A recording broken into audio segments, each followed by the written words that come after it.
My Lord, I'm going to move to the substantive argument. Section 1081A first. My Lord, you have the reference at page 453. That's tab 36 of your law bundle. Tab 36, page 453. Yeah. My Lords, section 108, of course, has two subsections. And 1081A itself has two limbs. The discrimination arises out of and is closely connected to a relationship which used to exist before then. Subsection B, of course, conduct of the description constituting the discrimination would, if it occurred during the relationship, contravene this Act. And you've heard my learned friends' submissions on B. The appellants say that section 108, in particular in relation to B, doesn't properly codify Rees-Harper. In other words, it imports in an additional requirement in B that wasn't originally articulated in section 16A of the Disability Discrimination Act. You remember my learned friend yesterday took you to section 16A and pointed out that the wording, if it occurred, doesn't appear in that section. My Lords, I'm going to suggest that, on the contrary, section 108 makes good something that should have been in section 16A of the DDA and was not, and we find that route in Rees-Harper. And my Lords, given that there's no dispute that section 16A of the DDA did essentially codify the decision in Rees-Harper, the starting point is, of course, that decision to explain why I say 108 properly enacts the decision in Rees-Harper. Is that technically right that 16A codified Rees-Harper? It occurred. It was passed some years later, but it borrowed language from analogous provisions which preceded Rees-Harper, isn't that right? My Lord, the Rees-Harper judgment was handed down on 19th of June 2003. Yes. 16A, of course, was enacted with effect from 1st of October 2004. So what are the two dates again? Sorry, 19th January 2003. Sorry, 19th of June 2003. Yeah. For the judgment in Rees-Harper. And 16A, that is events post-termination, 1st of October 2004. But part of a number. Yes, the point I was pushing to you, though, and I may be wrong about this, but was that the language of 16A, the formulation of 16A, simply used language which had been used in the Race Relations Act and the Sex Discrimination Act and the Age Discrimination. No, have I got that wrong? My Lord, which preceded. Well, actually, were done a day or two after Rees-Harper, but it clearly had been drafted beforehand. My Lord, the position is that Rees. I believe that the position is that Rees-Harper dealt with similar, although slightly different wording in each of the Race Relations Act, Sex Discrimination Act, and DDA, none of which explicitly appeared to cater for post-termination events. That's certainly true about Rees-Harper. What I'm trying to say, though, is that the language in 16A of the Disability Discrimination Act was amended wasn't a response to Rees-Harper. My Lord, I would have to reflect on that. Look, I may have got that wrong, and we can have a look, but I think we can generally take it. It would be surprising if the law now was different from what it was intended to be in Rees-Harper. Indeed. Yeah. My Lord. Okay. Well, let's see Rees-Harper. Yes, I'm grateful, my Lords. That's at tab 46, and it starts at page 46. Apologies. It's tab 57. starting at page 714. It's rather of the eccentrically we got in the common market law reports. Yeah. It's certainly, if it's not in the appeal cases, it's certainly in the industrial cases reports. My lord, yes. It doesn't really matter. We can. But I mean, it's just worth remembering. In the judgment, we will certainly have to refer to the official law reports, Yes. and it's just annoying to have it in an unofficial law report. Yes, I take the point, my lord. Okay.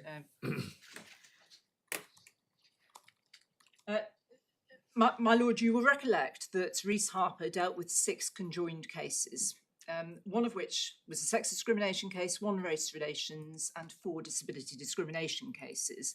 And it is instructive to look at the facts of the cases and the decisions in each of those cases in order to identify what the phrases arose out of and closely connected to mean in this context.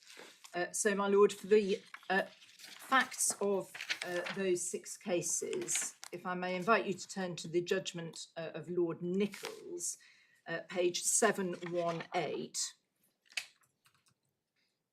In a nutshell, in the lead case, Rees Harper, which was the sex discrimination case, this complaint related to, on the face of it, although it was essentially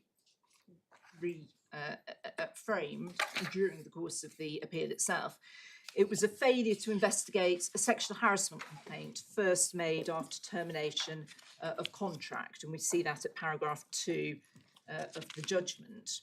So, sexual harassment complaint first made after the termination of employment. And in that case, as we see at paragraph 3, the claimant availed herself of her right to appeal against a decision to dismiss, which took place subsequently, and the alleged discrimination was paragraph 4, sexual harassment during employment and failure to carry out a proper investigation of the sexual harassment complaint. And there was the appeal. In the De Souza case, which was the race case at para 6, the allegation centred on the failure to comply with a reinstatement order made by an employment tribunal. That's para 6 of the judgment. And then, my lords, para 10 grouped the disability discrimination cases. 3 of those were, all 4 were victimisation claims. 3 of those relied on the provision of a reference or the non-provision of a reference.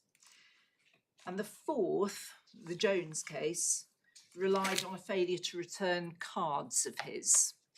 And we see that at para 10. And then in relation to Mr.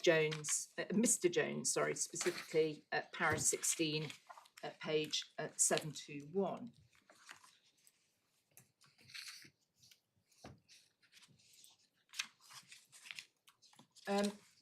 The backdrop, my lords, to this judgment was that Directive 76-207, dealing with sex discrimination, was in force, and a previous case, the case of Coote, in reliance on that directive, was authority for the proposition that, as we see at page 725 of the bundle, para 28,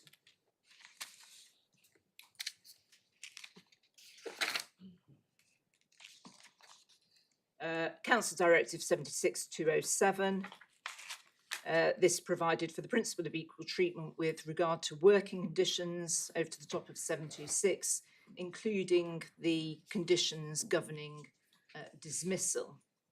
And Article 7, bottom of para 28, provided member states should take the necessary measure to protect employees against dismissal by their employers as a reaction to a complaint within the undertaking or to any legal proceedings, in a word, victimisation. And then in relation to the Coote case, my lords, bottom of page 726, para 31. The question of jurisdiction regarding post-termination conduct arisen in the context of a victimisation claim. Belinda Coote presented a complaint, and in essence, that complaint was that the failure to provide a reference, para 31, was retaliation for an earlier claim that had been settled. And para 32, the European Court held that the principle of effective judicial control would be derived of effectiveness if protection afforded did not cover retaliatory steps, and rejected the UK government's argument that retaliatory steps were outside the scope of the directive. And in the light of that, Mr. Justice Morrison in the AT decided that Section 6 of the SDA was capable of embracing the case. So that was the backdrop to the Rees-Harper case. And Lords, Lord Nichols' starting point, para 34 of the judgment, is that, last line on page 727, the proper interpretation of Section 6, whatever it may be, applies equally to all forms of discrimination. Sex discrimination is defined in 1 and 2, as well as victimisation in 4, and the same is position in relation to the other strands. And then, my lords, we come to the test that their lordships laid down for the proper extension of the protection during the currency of employment. And Lord Nichols says at para 37, bottom of page 728, to my mind, the natural and proper interpretation of Section 6 of the SDA and corresponding provisions is that once two persons enter into the relationship of employer and employee, the employee is intended to be protected against discrimination by the employer in respect of all benefits arising from, and we see there the first limb of 1A, from that relationship. The statutory provisions are concerned with the manner in which the employer conducts himself vis-a-vis the employee, that is, provided that it's employer as such and employee as such, a phrase one of that's used later on, with regard to all the benefits arising from his employment, whether as a matter of strict legal entitlement or not.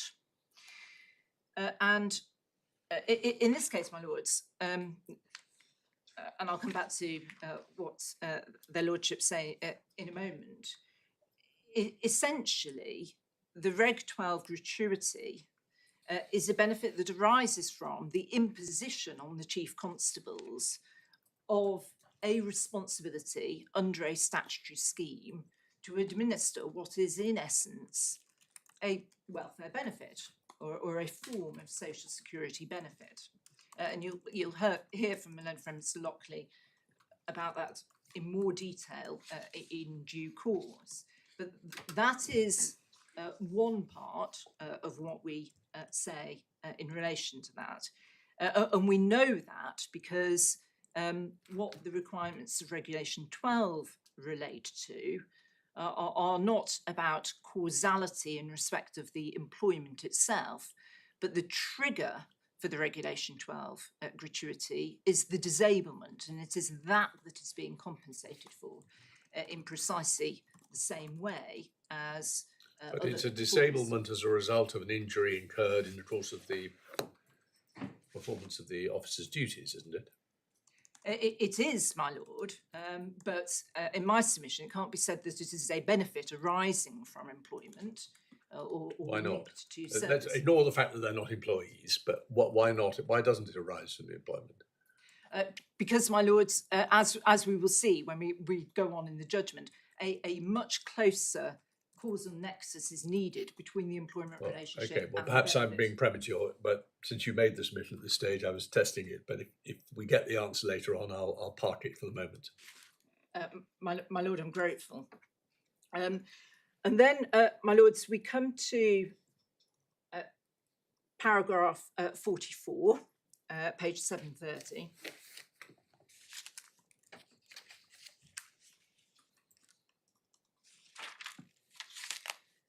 The preferable approach, as Lordship said, is to recognise that in each of the relevant statutory provisions, the employment relationship is the feature which triggers the employer's obligation not to discriminate in the stated respects. This is the connection between two persons, which Parliament has identified as requisite for these purposes.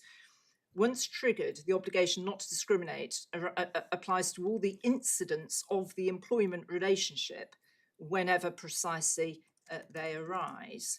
For the reasons given, this obligation cannot sensibly be regarded as confined to the precise duration of the period of employment if there are incidents of the employment which fall to be dealt with after the employment has ended. Some benefits accrued during the period of employment, some afterwards. For the purposes of discrimination, no rational ground for distinguishing the one from the other. They all arise equally from the employee's employment. And then we come to paragraph 45, and this is the context within which we read that. Were you going to read us all of this? In which case, shall we not read it to ourselves? My lords, I'd be grateful. Just anxious to save time. Yes.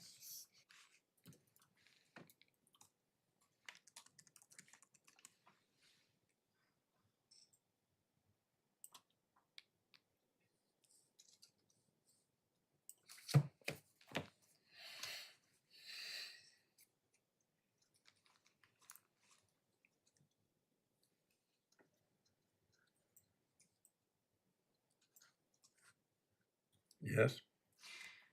My lords,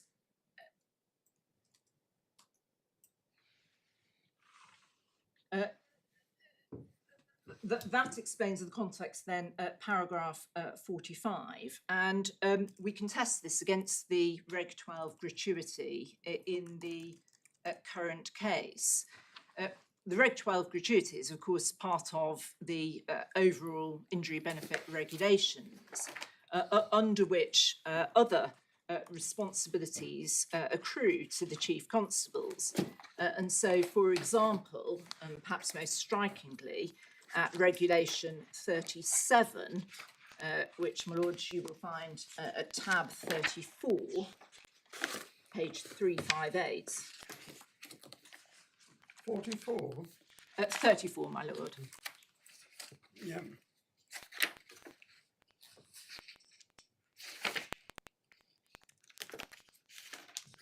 Yeah. My lords, Regulation 37 provides for the periodic review of the individual's position for the purposes of ascertaining whether or not the Regulation 11 injury pension should continue or should be modified in some respect. And of course, that injury pension may be awarded for a very significant period of time, indeed, essentially for a career-long period.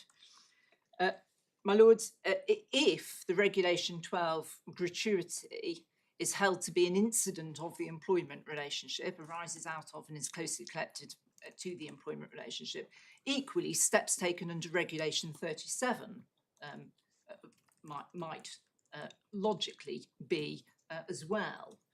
And yet, what one would not intuitively say that the obligation on the chief constables to ensure that these regular periodic reviews were carried out were themselves arising as a consequence of the employment relationship. Rather, they arise consequent upon the imposition of these statutory responsibilities on the chief constables as a result of the scheme. Suppose the scheme had been contractual. The only reason why it isn't contractual, frankly, is that there isn't a contract. So suppose, in fact, police officers, suppose we had a unitary police thing, to make it simpler, the unitary police force, and all police officers were employed by the police authority.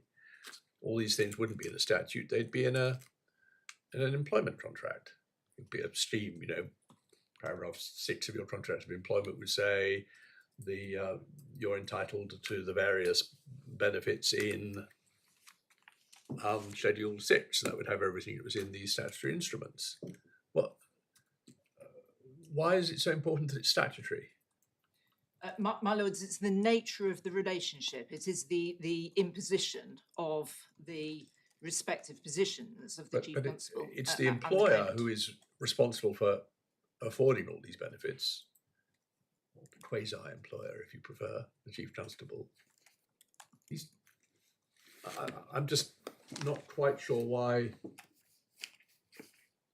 if your point is, I'm not sure which points you're making, but insofar as you're making a point about these rights being embodied in a statutory instrument rather than a contract of employment, given the particular nature of police employment, I'm not sure it's an important difference, is it? Well, my lord, our position is that this and the fireman's orders equivalent scheme, that these are two statutory schemes which are essentially of a particular kind and have to be determined on their own merits in the light of the tests that are laid down in Rees Harper and as articulated in section 108. But isn't it simpler than that? Why does this constable want to get a benefit? Because she was injured during the course of her employment, and as a result of the injury suffered in the course of her employment, she's now totally disabled and can't work again. There's a separate question. What's the machinery for giving effect to that? And the Secretary of State has put in place a mechanism by which, I don't know whether it's the Chief Constable or somebody else, has to hand the money over, because presumably the same with salaries. I mean, there's a difference between the reason why she's entitled to the benefit and the mechanism by which the benefit is paid, particularly in the concept of police. And I will seek to demonstrate, my lord, that there being that but-for connection, that is essentially she sustained the injury in employment, and but for sustaining the injury in employment, she wouldn't have become putatively Well, there's nothing entitled to about the that benefit. in Lord Nichols's. Oh. My lord, when I take you to the determination of the particular cases, I will demonstrate. Well, I think perhaps, if I may say so, that it's a bit unhelpful for you to anticipate your submissions as you go along. Wouldn't it be better to make them when we've seen what everybody said about all of this? Very well, my lord. I take the point and I will move on to the judgment. My lord, that's then what I say is the first limb of 108.1a. Moving on to... Oh, I see. Weren't you going to be referring to what other judges said? Because they all say something slightly different. They do, my lord. And I was going to take you to Lord Hope and the second limb of section 108.1a. Before you do that, how are salaries paid to police officers? Are they paid under a statutory provision and the money is given by a Chief Constable? My lord, I think I would have to defer to Mr. Lockwood. Sorry? Please don't. Yeah. My lord, I'd have to take instructions on that. This seems to be the same, but if you're right, and because it's the obligation imposed on the Chief Constable to hand over a set of money, that is a new, different relationship, then you can't sue if you're a police officer if you get paid less because you're a woman. That can't be right, can it, in 2024? Well, my lord, what I say is that this scheme essentially creates a different relationship, and I'll move on through the judgment and develop the point. My lord, Lord Hope, page 756 of the bundle.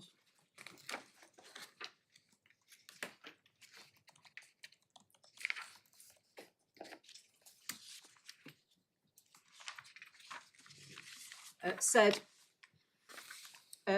paras 117 and 118, he essentially drew a dividing line.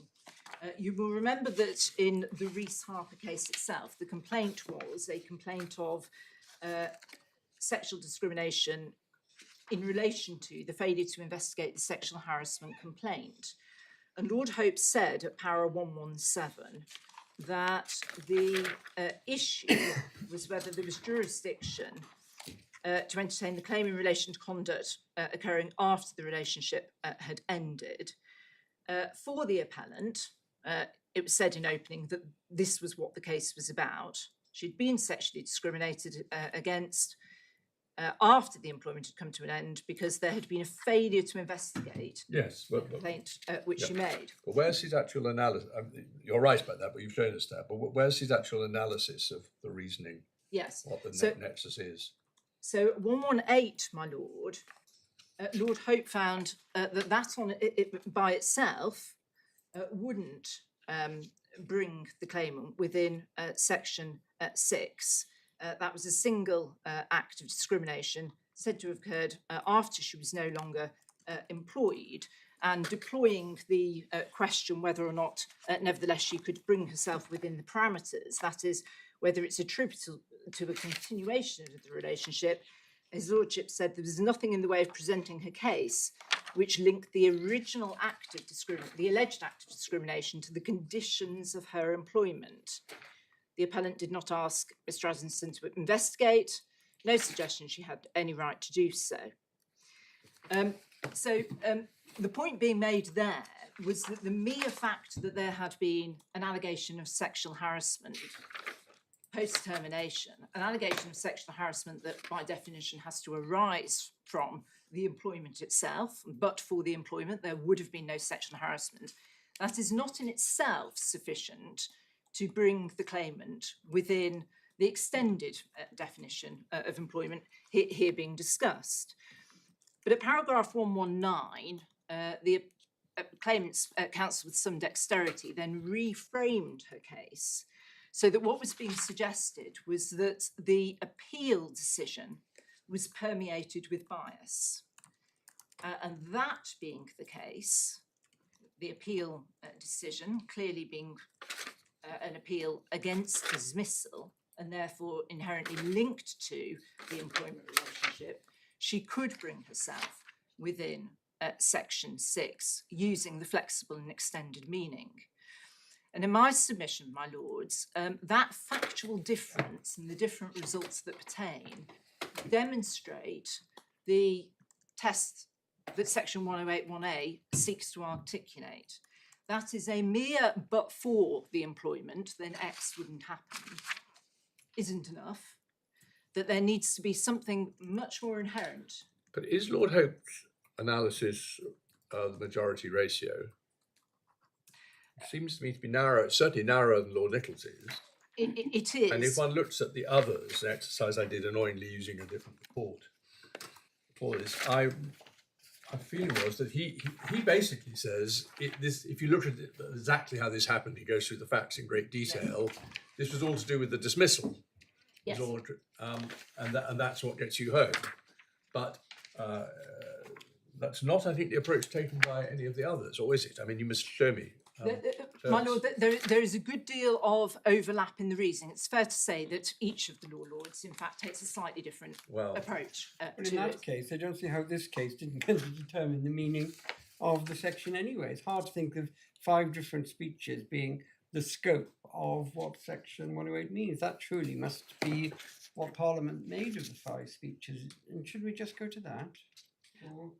Because, my lord, I do say that looking at the facts of these cases and the way in which they were determined by the law lords helps to demonstrate how the test in section 108 is to be applied here. If I may, I'll just develop it a little further, but I take your lordship's point. Lord Hope then dealt with Mr. de Souza's case at paras 124 to 125. And that, of course, was the failure to comply with the order for reinstatement by the ET. And in that case, the employer's failure to comply with the order for reinstatement by the ET, consequent upon his earlier claim. But that was for a very particular reason, wasn't it? Which is you pass basically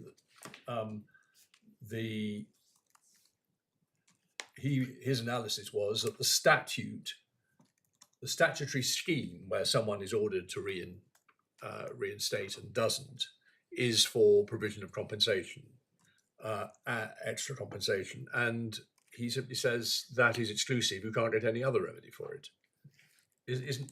So that's really doesn't help us on the broad principles at all, does it? My point, my lords, would be that what this demonstrates is that the but-for chain of connection is not sufficient. It is clearly absent the employment in the first place. This series of consequences would that might be so, but that's not his reasoning. Not in the de Souza case. Oh, I see. Okay, well let's look at the others then. My lord.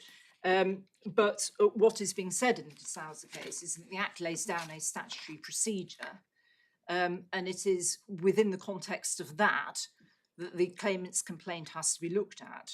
And we do say that there is an analogy in the present case where there is a different scheme being imposed, and it is within the context of that scheme that one has to look at whether Section 108 applies. My Lords, if I then go on to Lord Hobhouse at page 764 of your bundle, he then lays down the test which we recognise in the second limb of 108.1a, which is the test of proximity. Does the conduct complained about have a sufficiently close connection with the employment? Is it sufficiently similar to the other conduct mentioned in the subsection? So where are you reading from? My Lord, bottom of page 764, para 139, and it's halfway down 139, starting. I've got it. Thank you. Test of proximity. Does the conduct complained about have a sufficiently close connection with the employment? Is it sufficiently similar to the other conduct mentioned in the subsection? And then any But hang on, that's just a test about what limb D means generally. It's not about ex-employees. Is that right? He's simply saying he's basically saying any other detriment must be construed to some extent a justem generis with A to C, isn't that right? Well, sorry, it's not A to C anymore, with the other kinds of detriment.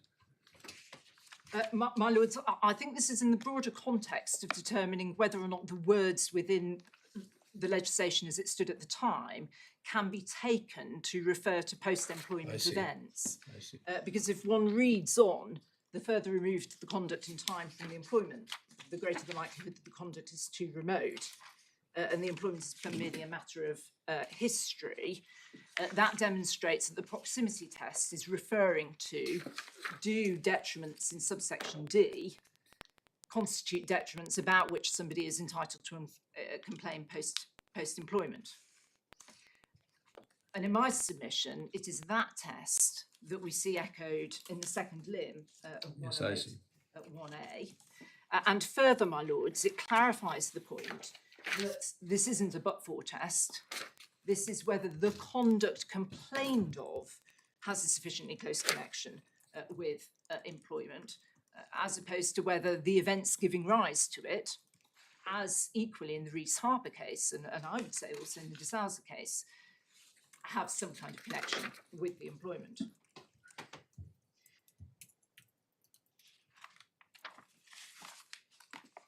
And then, my Lords,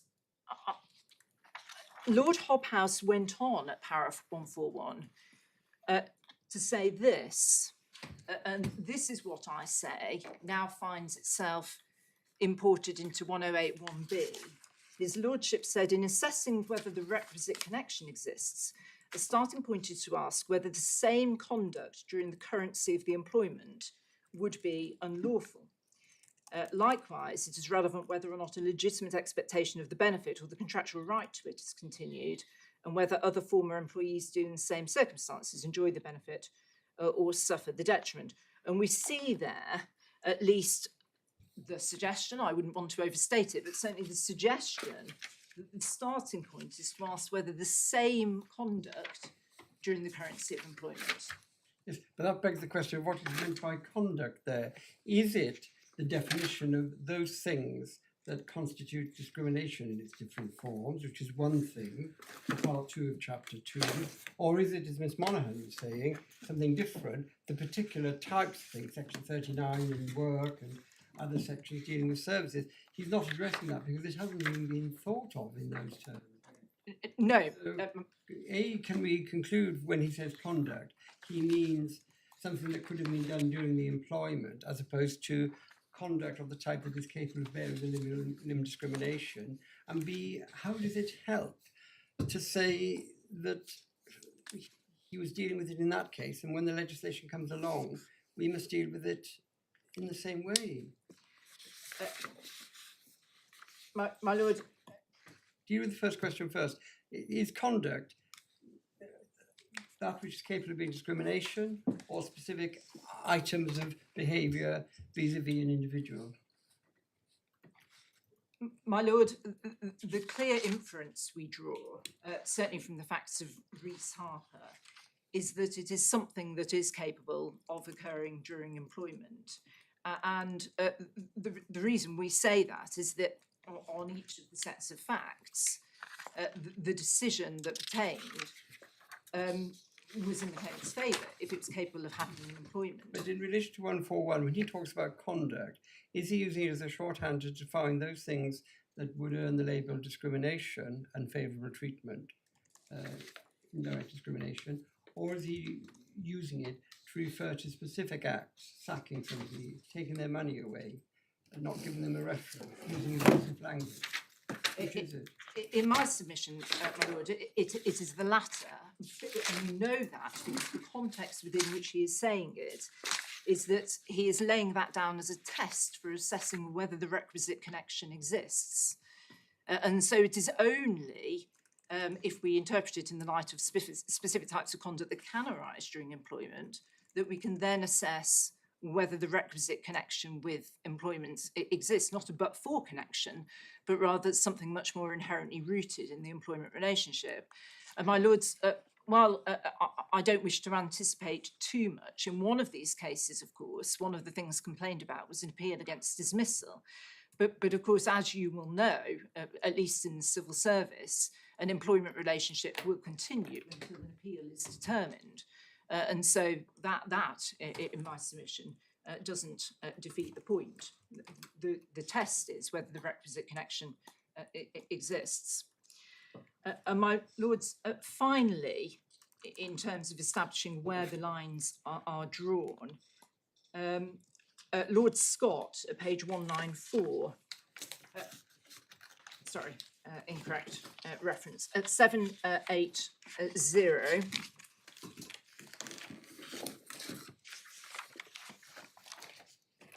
para 194,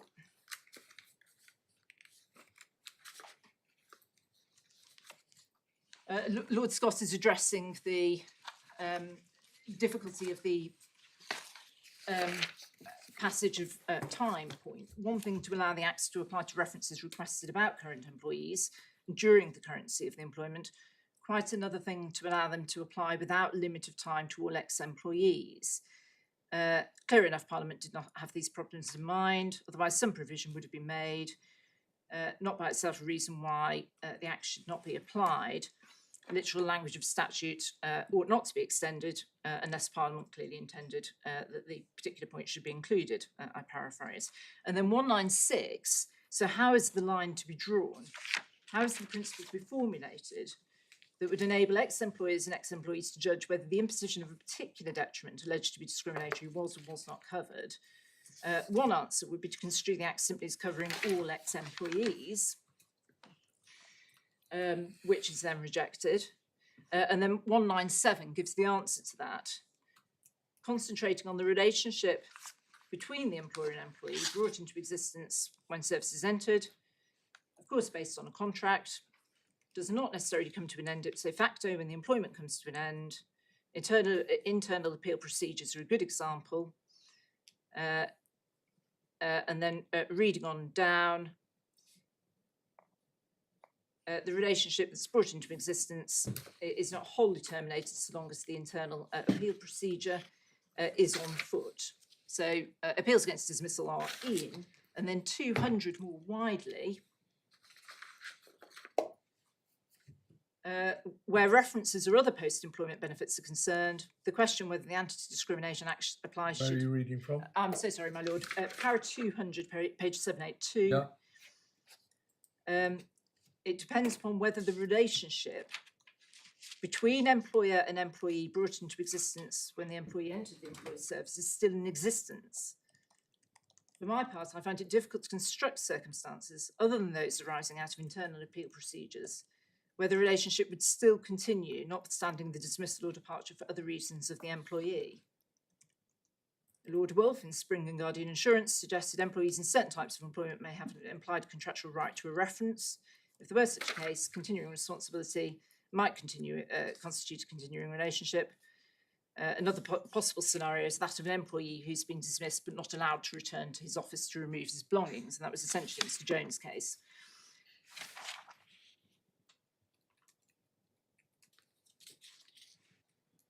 and then 201 in the context of victimisation. And then the matter is summed up, my lords, at para 204, page 784. Save for cases where the relationship between employer and employee is still continuing, notwithstanding the termination of employment, the conclusions in the Adakai case, which of course if ruled to against the claimant in that case, were correct and should be followed.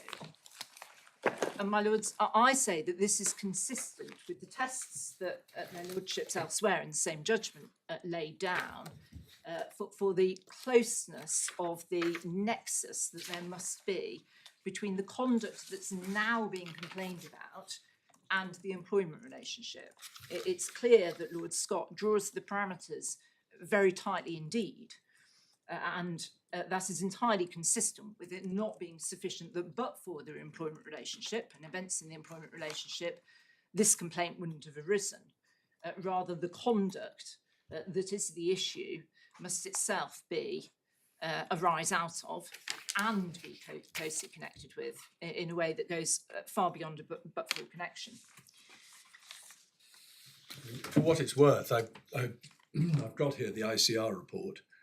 The head note clearly believes that there was a difference between Lord Nichols, Lord Hobhouse and Lord Roger on the one hand, the majority, where the test is said to be that there is a substantive connection between the discriminatory conduct and the relationship of employer and employee.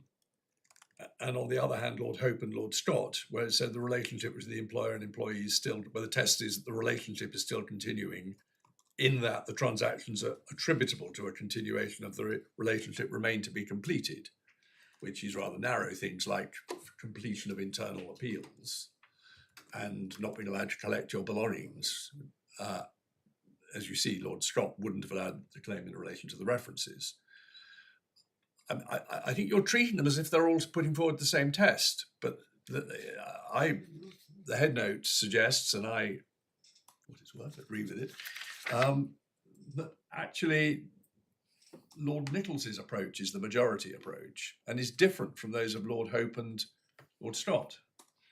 My lord, I put it on this basis that there are clearly differences of nuance and emphasis and view among their lordships. But what we derive from that is the test that is ultimately laid down in section 108 1A to the extent that it is influenced by that. So you're saying they weren't obviously interpreting section 108 or even the DDA because it wasn't there then, but you're saying something different, I think. Parliament must have intended to have used words to reflect one of these 5 judgments. I say, my lord, that the echoes are striking, that it is a clear inference that section 108 1A had these judgments in mind. Yeah, but does that tell us what the wording is to mean? Can we really, is it just principle of statutory interpretation? We've got 5 judgments saying 5 slightly different things in 4 particular factual contexts, that when Parliament comes to enact a provision which is meant to cover all the post-employment situations now, that somehow those words are fixed and governed, that we start with this set of 5 judgments rather than starting with the words and seeing what the words mean. My lord, I take your point. I will move on to the analysis of section 108 1A itself, which you will find it's page 453, tab 36 of the bundle.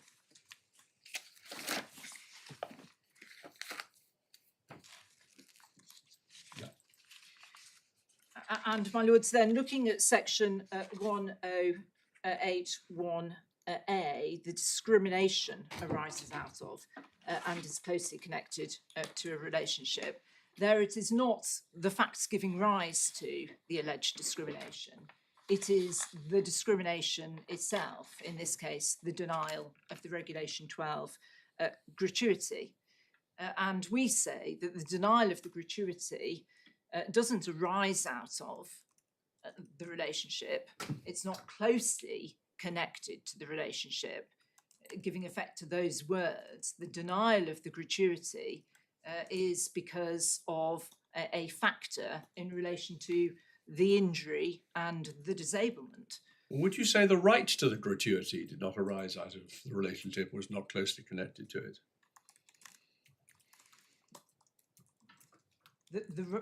Our position, my lord, would be that the right to the gratuity derives from a set of factors, one of which clearly is the fact of the employment relationship, but that is different from saying that the denial arises out of that. Well, speaking for myself, if the right to the gratuity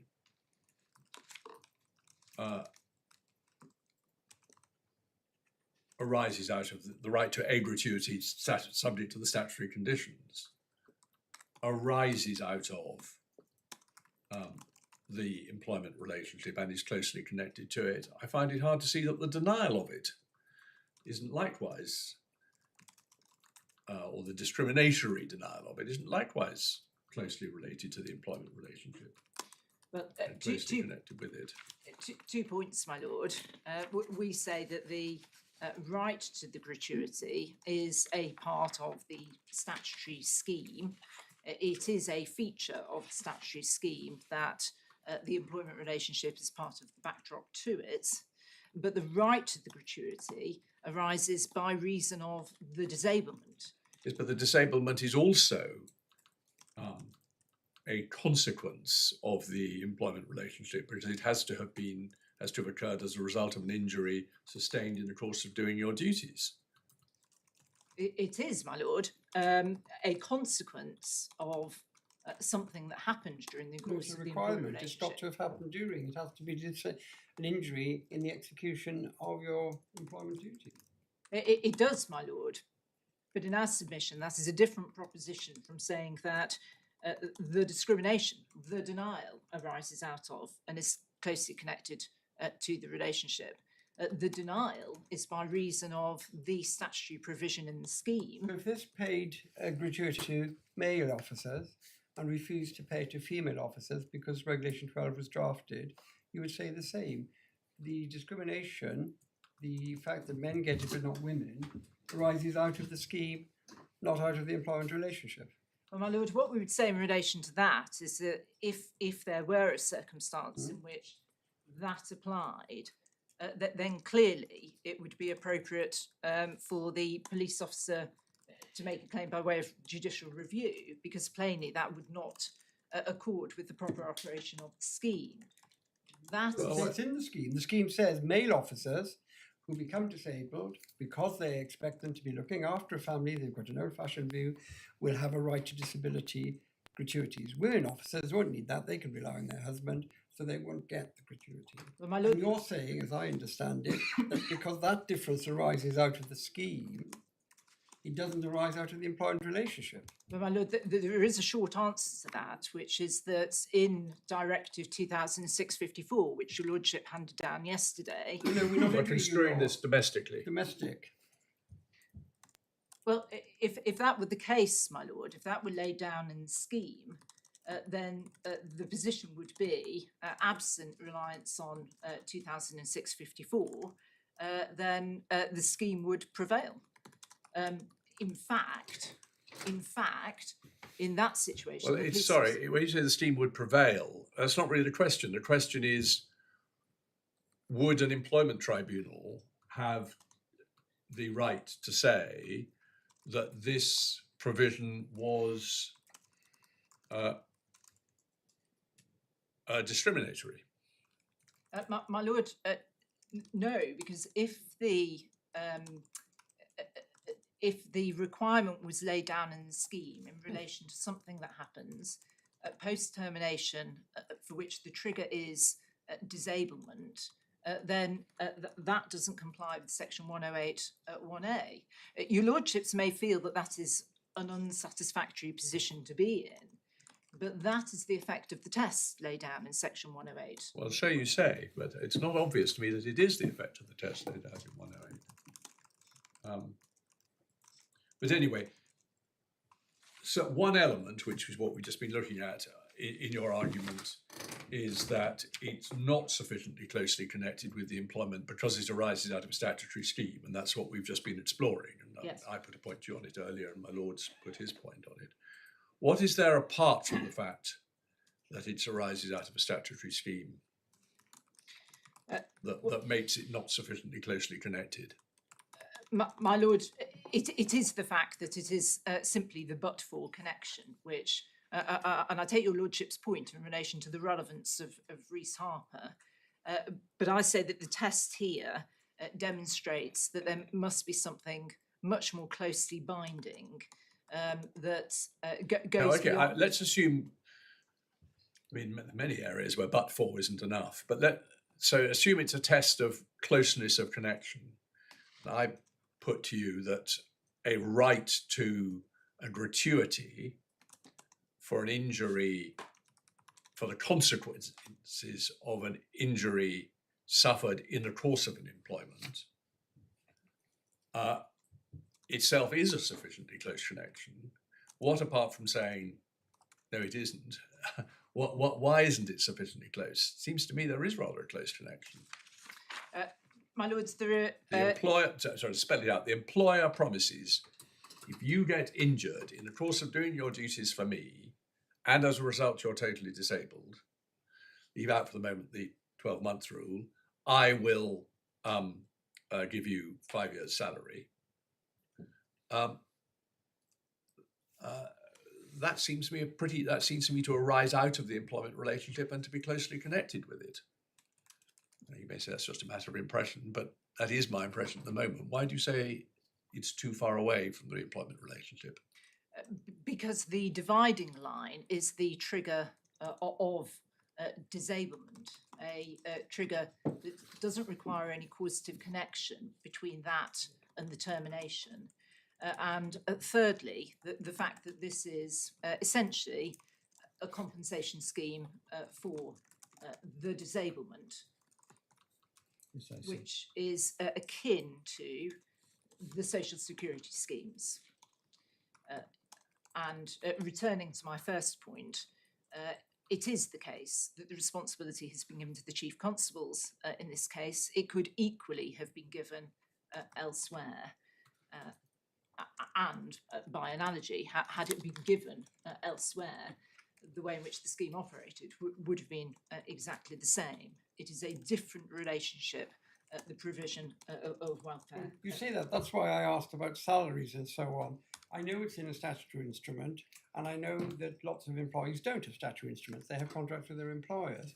But if it's a quirk of the fact that police officers are constables responsible for His Majesty's peace, and their terms and conditions, including their pay and their disabled benefits, are contained in regulations made by the Secretary of State and then administered by the Chief Constable, who is deemed by Section 42 to be the employer, then that point has less force. But you're not in a position to say. I think I'm in a position to say, I've done a case about it, I was trying to remember the name, that there is something called the police pay regulations, which is ultimately made under some statutory powers, I can't remember which. And I had a case about it called Geldart and the City of London Police, which sets it all out if anyone wants to look it up. But I think unless I'm shown to have false memory syndrome, what my lord put to you is right, and it's frankly what you'd expect, that there are statutory instruments which govern what constables are paid. So my lord, I've had an opportunity to take instructions on that remotely, and it's Regulation 24 of the Police Regulations 2003. Which it is done by statutory regulation. The Secretary of State makes the regulations, the Secretary of State provides the money, but then the Chief Constable or some other body administers it. We're just getting to the administration provisions, but certainly it's the Secretary of State that sets the rate of pay. Yeah. Right, okay. And the payer is the Chief Constable. Or My lords, may I make the second point? I'm sorry, just before you, Yes. and I think I'm right in saying that the scheme under the regs we're concerned with here provides for the payment to be made by the Chief Constable, I think. Tell me if I'm wrong. I believe that's right. My lords, as the Police Pensions Authority, yes. Sorry? As the Police Pensions Authority. Okay, it's called the Police Pension Authority, but then the Police Pension Authority is defined somewhere as including, in the case of someone employed in a county force, the Chief Constable. Is that, have I got that Yes. right? I think that's correct. We can have a look, but I seem to remember noticing about that. So effectively, the situation is entirely analogous with the one my Lord is putting to you of the payment of salary. Well, my lord, may I make the second point then in relation to why this isn't closely connected? It's because, of course, it depends upon the determination of an external body. This is a mandatory scheme. There will be a referral for the determination of the relevant medical issues to the selected medical practitioner. And by way of illustration of that, Regulation 30, page 349 of your bundle, that's tab 34 again. Isn't that just that a doctor has got to say whether somebody's disabled or not? If I applied for my pension early because I was ill, wouldn't I have to go before a doctor and prove to her or him that I am sick, I'm not malingering, my time has come and I've got to be given an in-health pension? Just because somebody else has to check something requiring expertise, which only that other person has, does that mean it's not connected with the employment, that is to do with the decision of the external body? My lord, with respect, I would say that the analogy with the ill health pension doesn't particularly help with the understanding of the test in section 108(1)A, precisely because that is separately catered for under section 61. The question is whether 108(1)A is satisfied. Yeah. And we would say that because it depends upon the determinations, in part, as well as the regulation 1C test, then that again removes it from the employment. You are entitled because you're totally disabled and you've got that disablement as a result of an injury suffered in the execution of your duties. You need to know whether somebody is indeed medically totally disabled. So you go to a doctor to find out about it. But you don't get the money because a doctor thinks you're disabled. You get the money because if a doctor says you're disabled, the regulations provide that disabled people get the money. From your employer? Yes. My lord, I take the point, and I'll move on to my next point.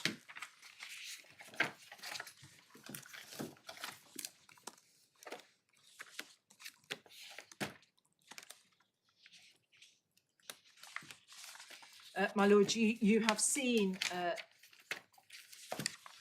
you were referred yesterday to the case of Jessamy and Rosestock, and that's cited in the skeleton. There's no need to take you back to that. And then finally, might I take you to the case of Elliot, tab 63, page 907.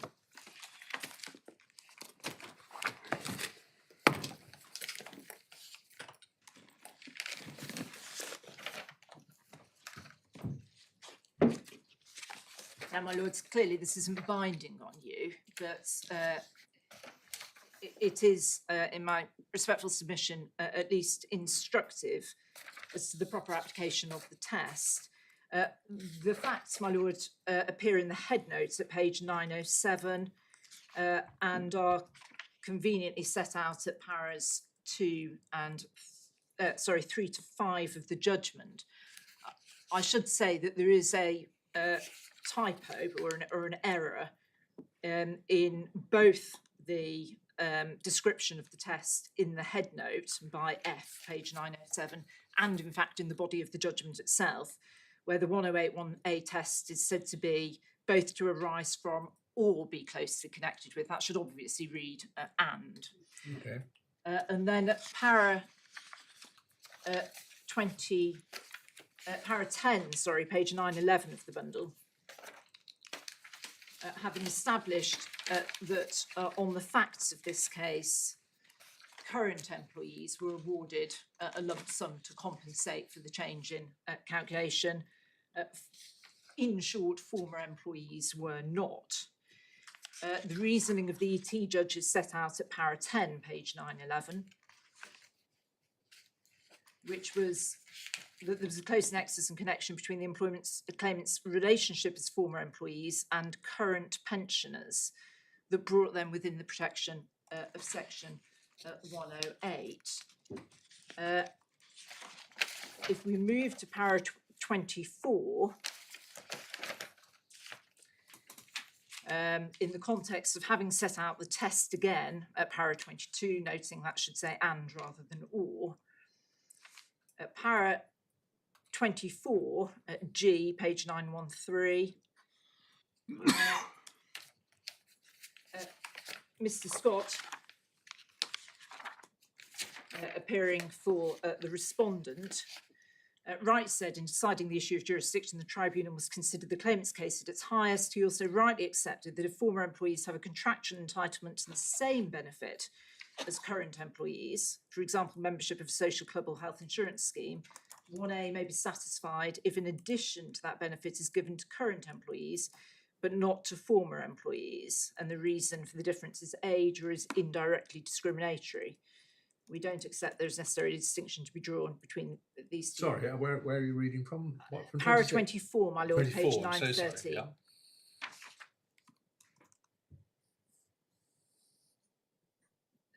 So in short, the close connection test is to be determined by reference to whether the same benefit could be received by both current employees and former So what that employees. paragraph says,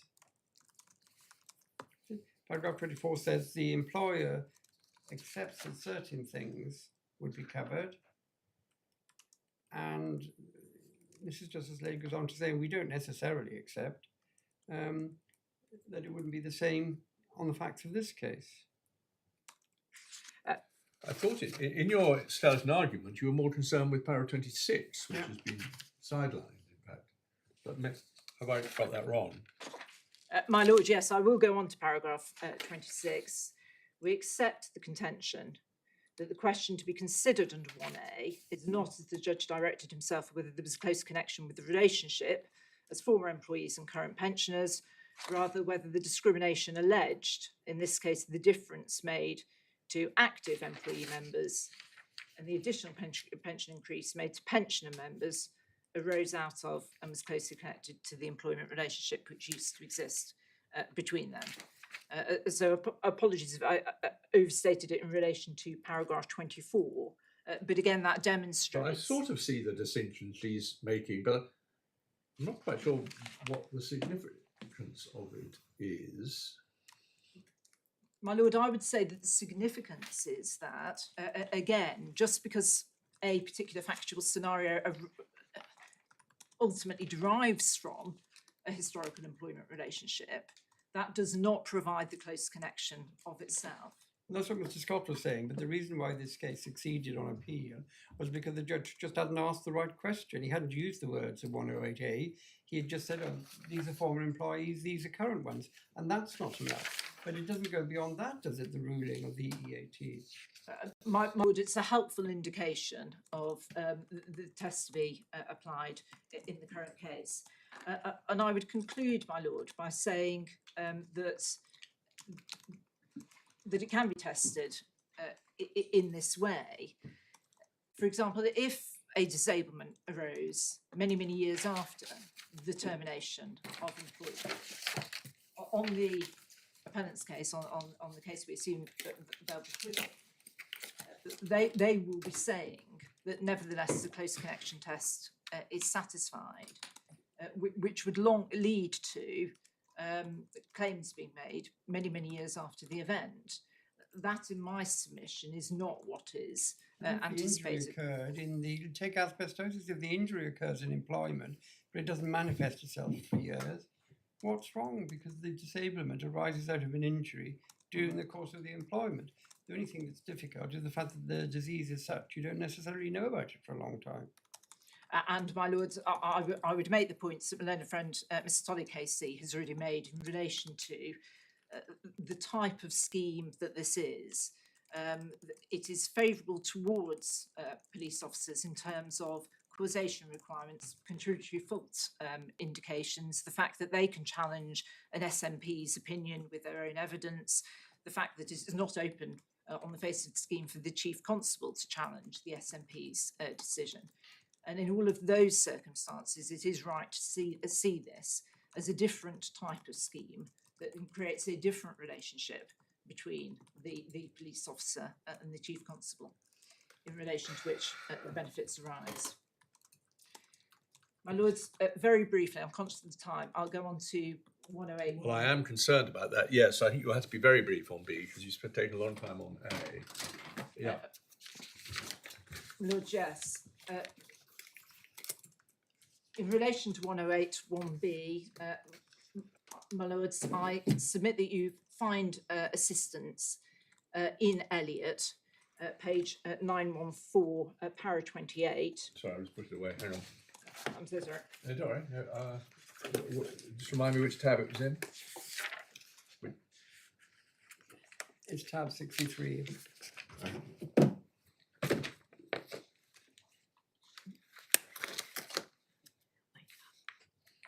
Whilst my lord is looking for it, didn't the judge, Mrs. Just said, did you just decide the judge had not even looked at 108? He and therefore sent it back. So can it offer us much help? Wouldn't it be better to focus on the questions asked this morning about what conduct refers to and so on? It's a matter for you. Yeah, I mean, I yes, think my Lord. I reinforced that. We've got to look exactly at the language of the section. Yes, my Lord. The short point in relation to this is that the conduct that is required, as is reflected in section 108, and that is back at page 453, tab 36.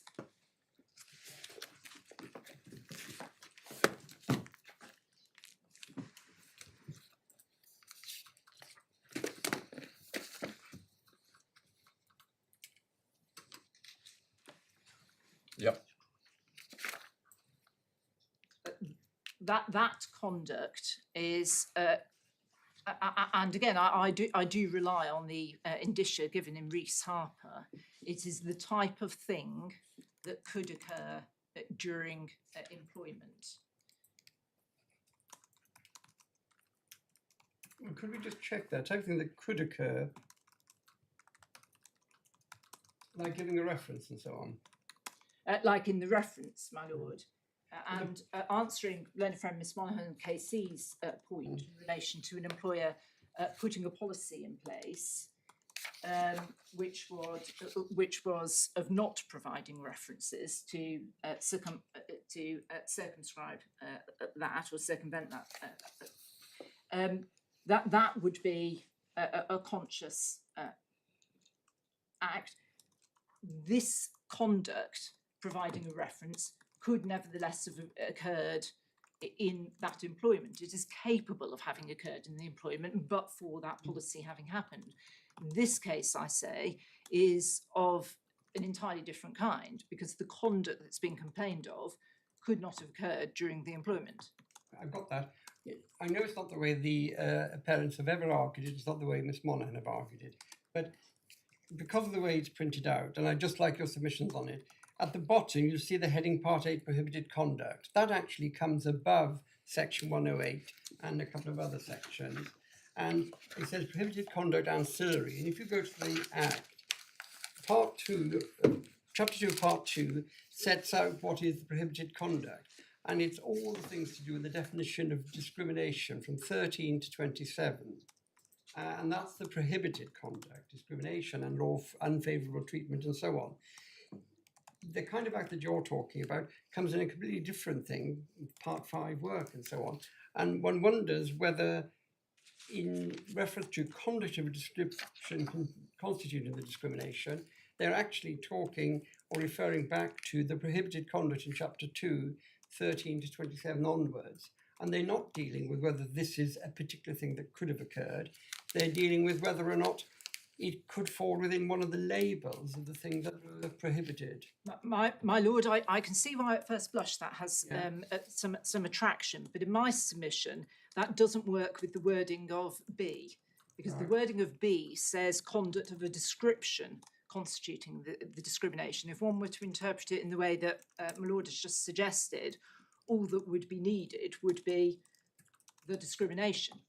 But what B is doing is to make it clear that the conduct in question has to be particular conduct that is capable of having occurred during the relationship. But it's not doing a conduct that has occurred, it's conduct of a description constituting discrimination.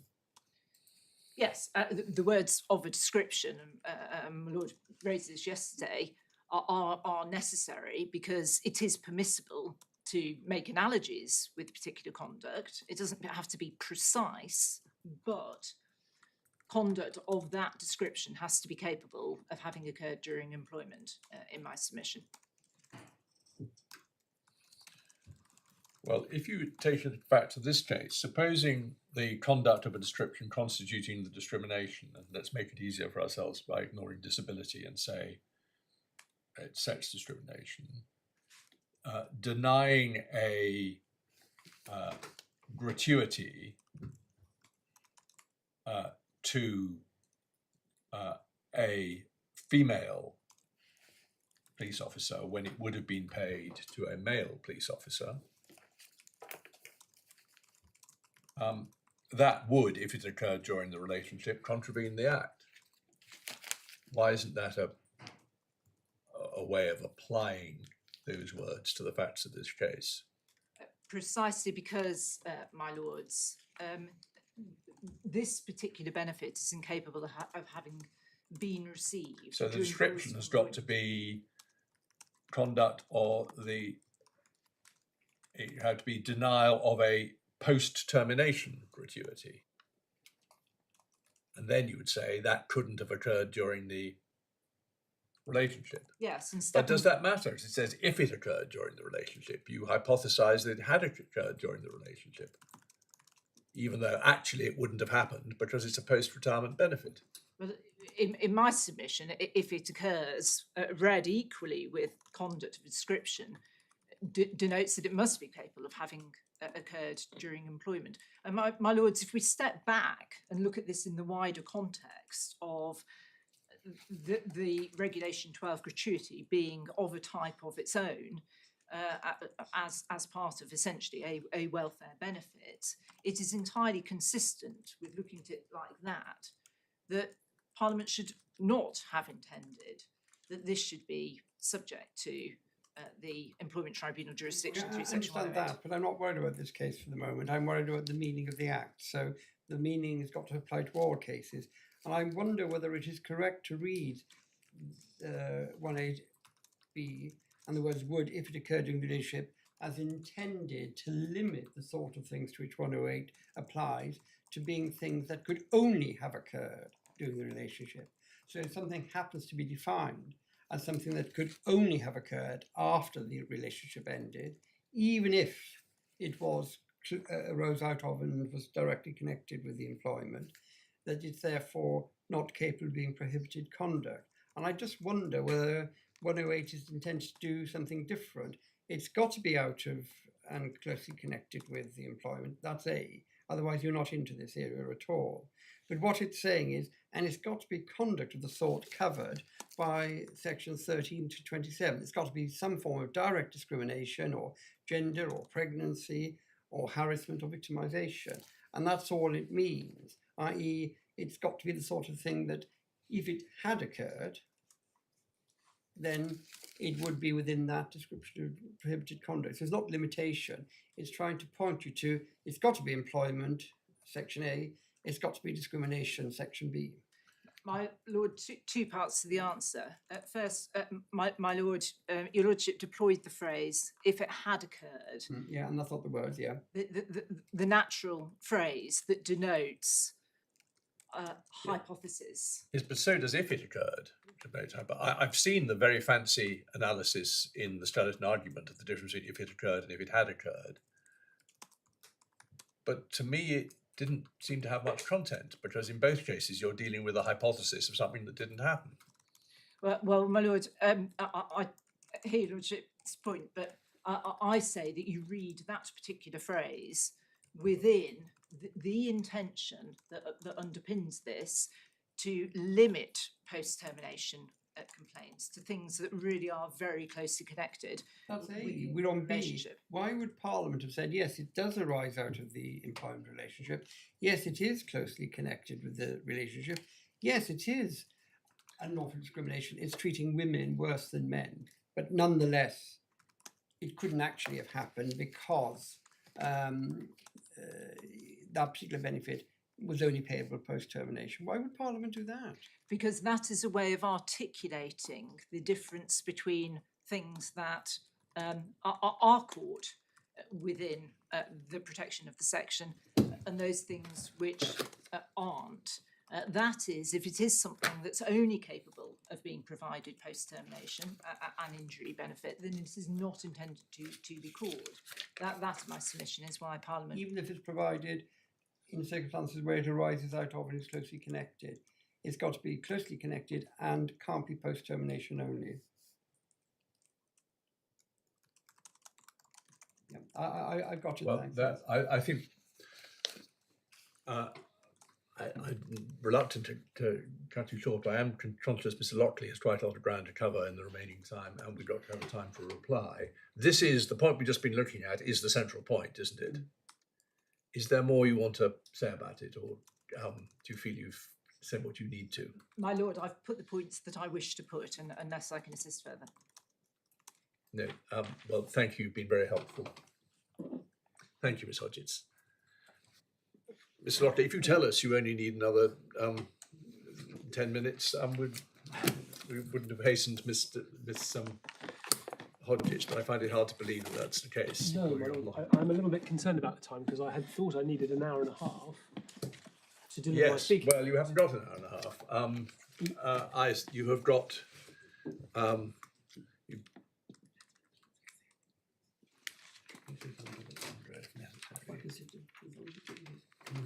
Consider it a little bit longer if necessary.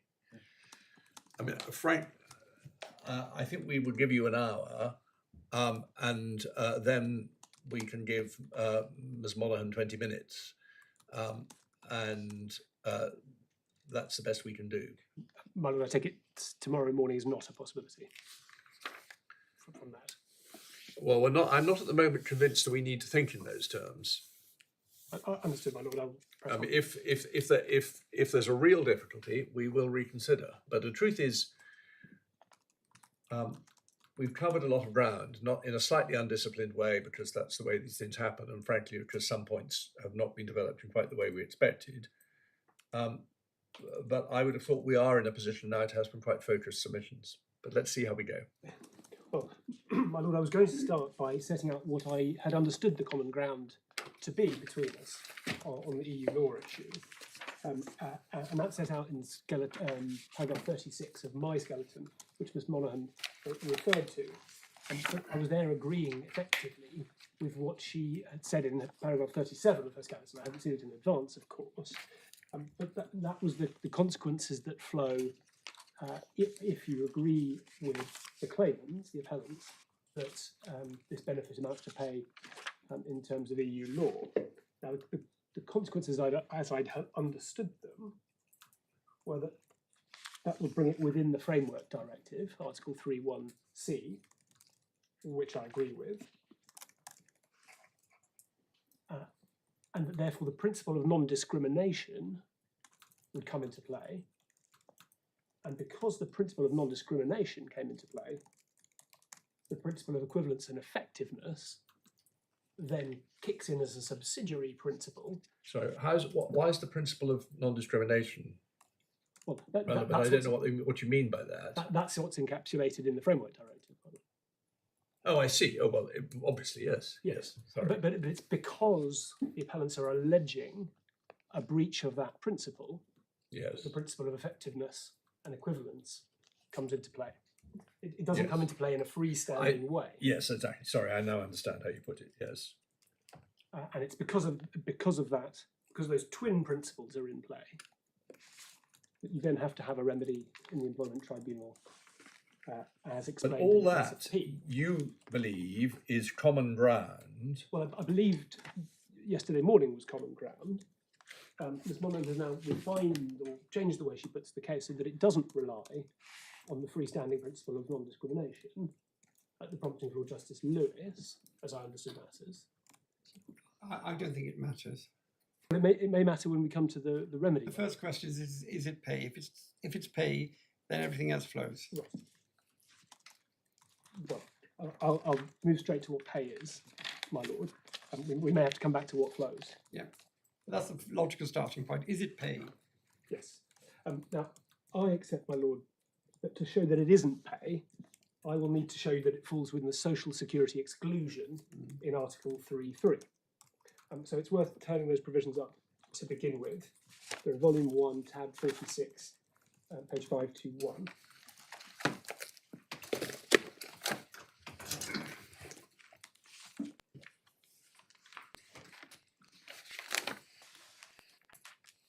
Uh, 3.1c sets out, if you like, the positive scope of the directive. Employment and working conditions, including dismissals and pay. And why are you using this, not the recast directive? Well, my lord, simply the recast directive refers to sex discrimination. Oh, okay, all right. I'll come back to the recast directive because I do want to okay. take a few points from it. Yeah. It's specifically a sex discrimination. Fine.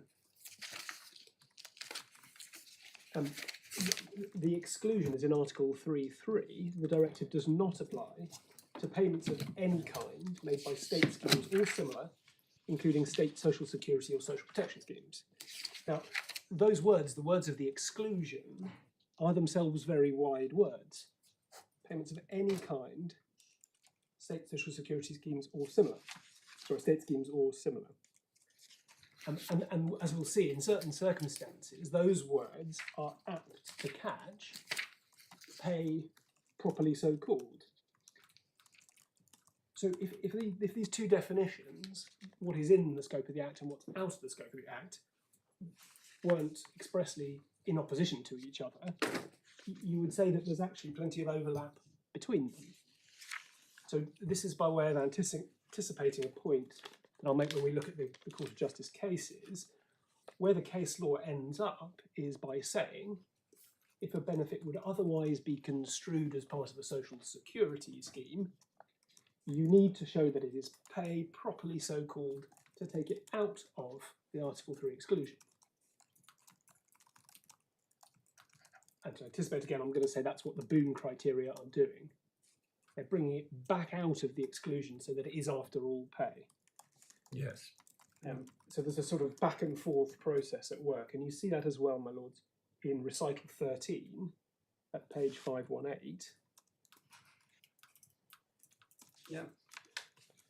Directive does not apply to social security and social protection schemes whose benefits are not treated as income within the meaning given to that term for the purposes of applying Article 141 of the treaty.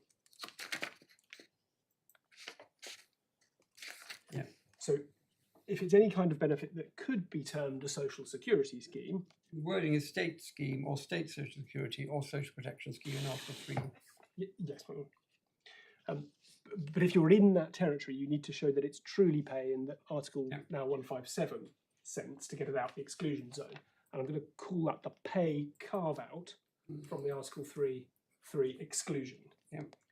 Just one other point on recital 13. It refers to benefits which are not treated as income. Now, income isn't a word that we find in the treaty itself. The treaty itself refers to pay. In terms of the domestic treatment of these benefits, they are not taxed as income. So that may be an indication to you that they're not to be treated as pay proper via the means of the recital. Why would domestic treatment be relevant? This is a Euro concept. Indeed, my lord, but the wording of recital 13 is quite specific. It talks about not benefits that are pay within Article 141. It talks about benefits that are not treated as income within the meaning of. So in reality, aren't you going to be dealing with state schemes? And is it outside the state scheme for one of the Boone criteria applicable to a lump sum gratuity, not a pension? Isn't that what it really boils down to? Yes, Actually, okay, to be honest? I'll leave that point.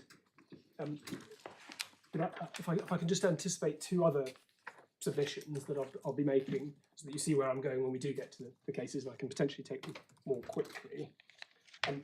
The first is that the definition of pay in Article 157 expressly refers to consideration in respect of employment. You have that at 516 of your law bundle. We needn't look at it, we know it, yeah. Yes. And in my submission, that imports the notion of the work-wage bargain, albeit indirectly, and I accept that some fairly indirect benefits have been held to be pay. But to be pay, it must retain that notion of the exchange of work for pay. And that ultimately is what justifies my reliance on the second of the Boone-Griesmar-Maruco criteria, which is that the benefit must be directly related to the period of service. That's not just some tangential factor or one of a number of indicia that are at play. It's central to the meaning of what pay really is.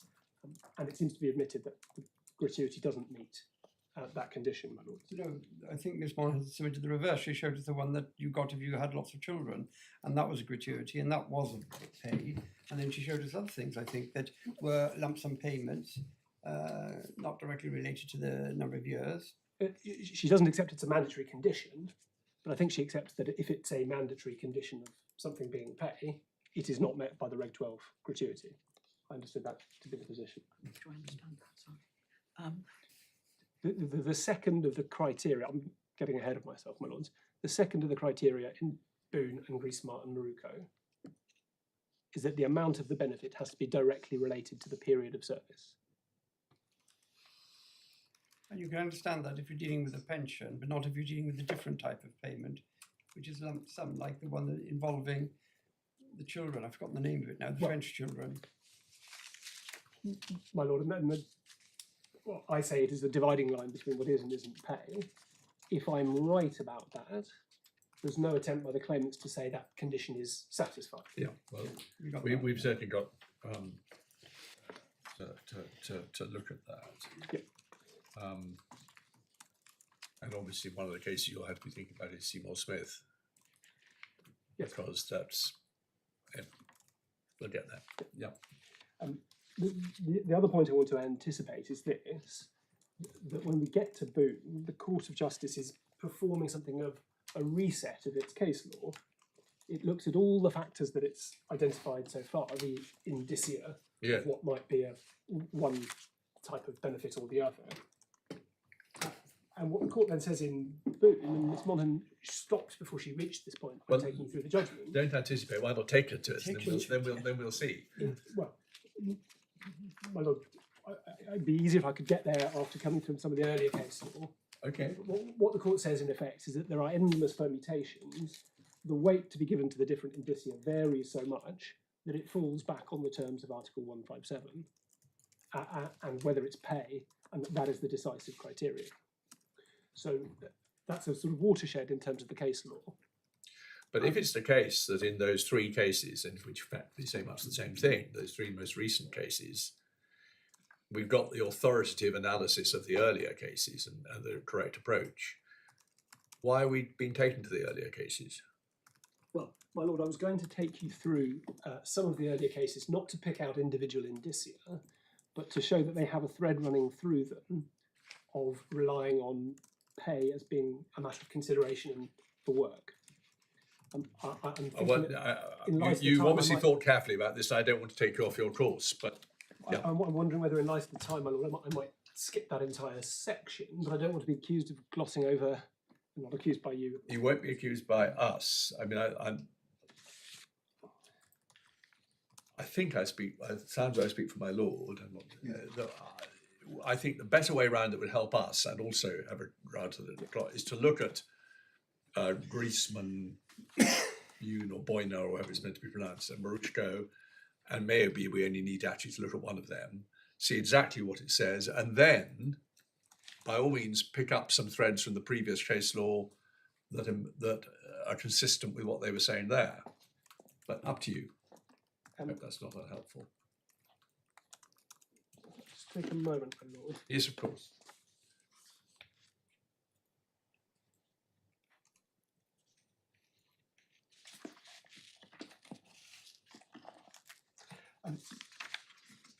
I think it would help, my lord, to look at All right. the friend one to begin with. Yeah, of course.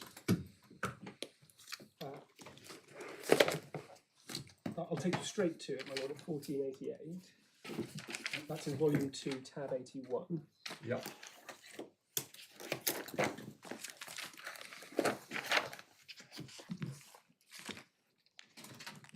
Of course, you've looked at this. We have. Paragraph 6 states the definition. Paragraph 7, an oft repeated paragraph in later cases, sets out that pay can't exclude social security schemes, and you have that broad definition there of the classic type of statewide Yeah. social security scheme. Now, my submission, Defriend 1 isn't saying that that classic all-encompassing form of state social security measure is the only type of social security scheme that's within the Article 3.3 exclusion. It's just saying that's the paradigm example Yeah. of what would be. It isn't saying that you have to meet all of those criteria to be within the exclusion zone. Well, anyway, I mean, of course, it's a very important case, but it is the first, so the case law has developed. Yes, my lord. But what's often cited is 7, and in particular, words such as which cover without exception all workers in general. And what gets forgotten is that paragraph 11, the court says these characteristics are shared by special schemes, which within the framework of statutory and general scheme of social security cover in particular some groups of workers. So it's clear that the first statement of the paradigm social security scheme isn't the end of the matter. Yeah. Defriend 2 is a case mainly about direct effect, and in its eagerness to give direct effect, the court rather sends the ball back quite a long way in the other direction. That's tab 82, paragraph 40.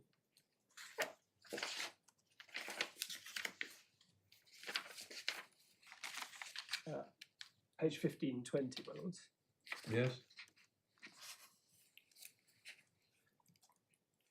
And you see there the very broad statement that pay includes regards those types of discrimination arising directly from legislative provisions or collective labour agreements. Which page? I'm just so sorry. What On the about second 20? half of paragraph 40. Page 1520.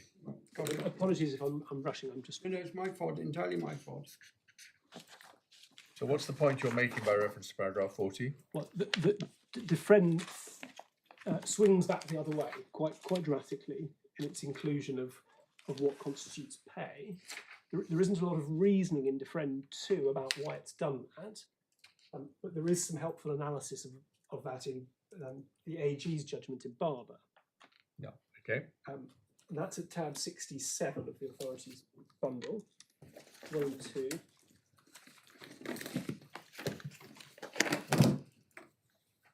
I'm sorry, I've got that's the wrong reference.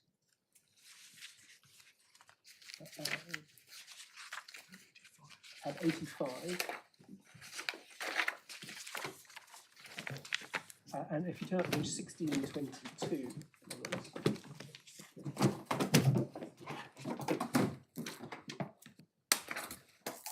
Yeah.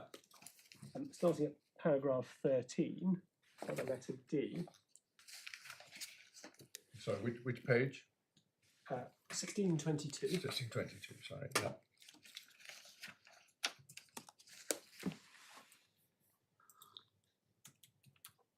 Yep.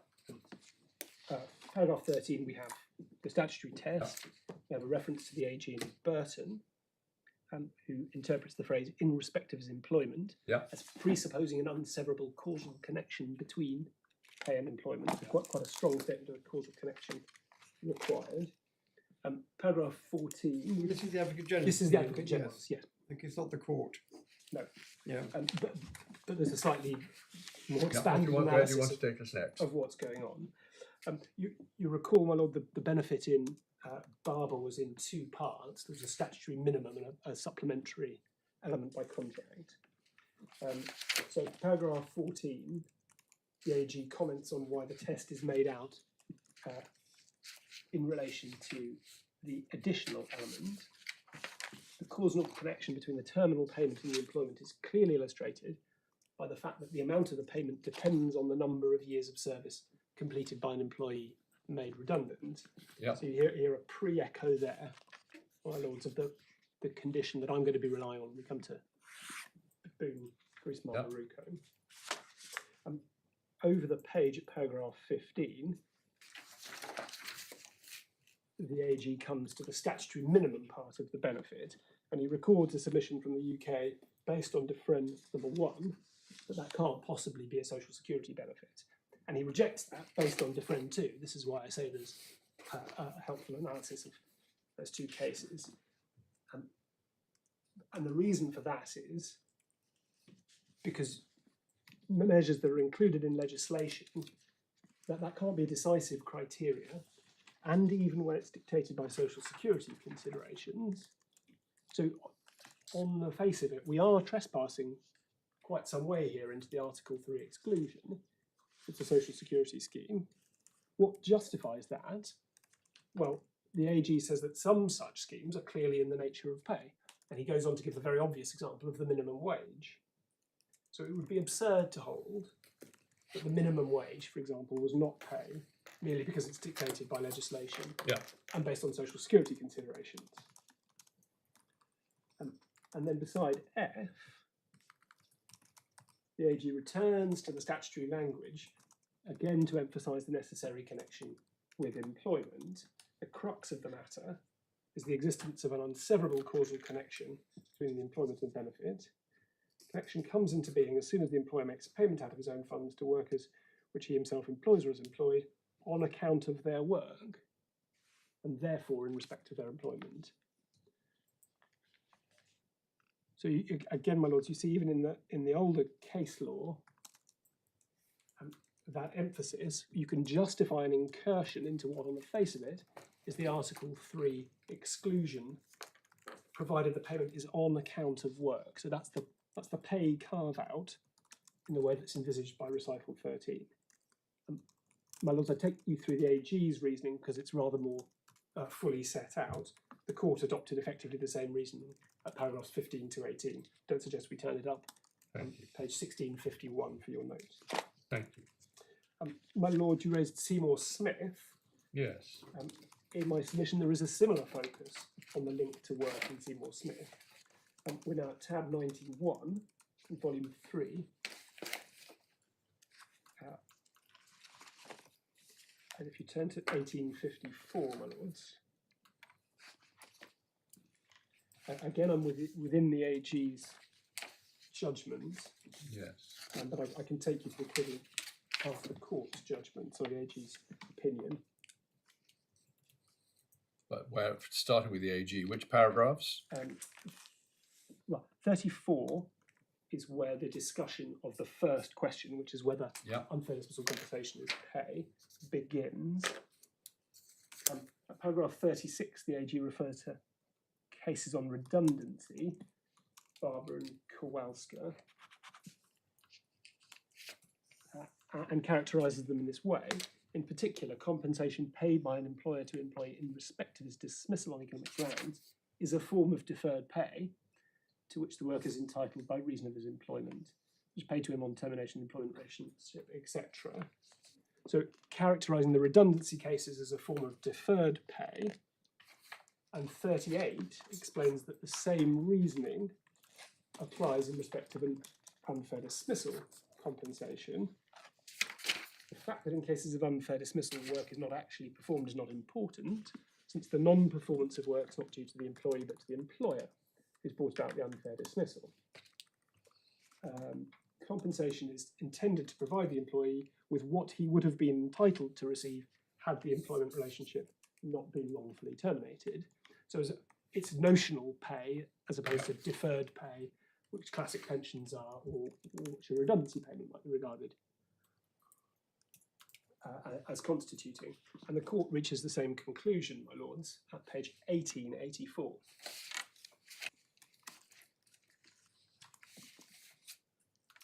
Paragraph 26, you have sidelined So which paras? Paragraph 26, Yeah. at page 1884. Yeah. Compensation is designed to give the employee what he would have earned if the employer had not Yeah. lawfully terminated. And 27 makes that good in the particular context of the UK. 28, it follows that compensation for unfair dismissal is paid by reason of the employment which would have continued. That compensation therefore falls within. Thank you. So those are cases that link, the reasoning of which links the notion of pay very closely to the performance of the work. What the work, Even in cases the where work it's- wage bargain. Yeah. Yes, indeed, even where it's notional. Yeah. Deferred. Well, that's all I wanted to do on the pre-Boone case law. Very elegantly done. Mr. Very, very rapidly done. No, it was not too rapidly. We got the point. I mean, in fact, Seymour Smith slightly post-dates Boone, just to be clear. But, Boone itself, to tab 89.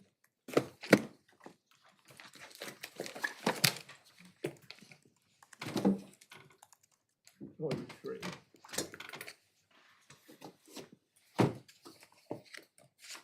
And I think my lords are aware of the nature of the case and the nature of the benefit.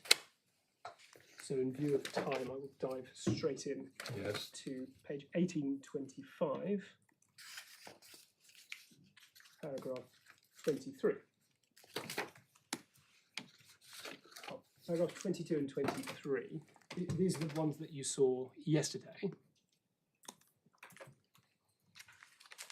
On basis 23, on the basis of the situations before it, so responding to the various differing factual situations it's been presented with, the court has developed inter alia the following criteria. It doesn't use the word criteria, but given what follows, I suggest indicia would be better. And there they are, we know what they are. But over the next 20 paragraphs of the judgment, what the court is doing effectively, and my lords, I'm not going to take you through that paragraph by paragraph, but it's looking how each of those indicia has worked in a particular case but not worked or not been decisive in a different case.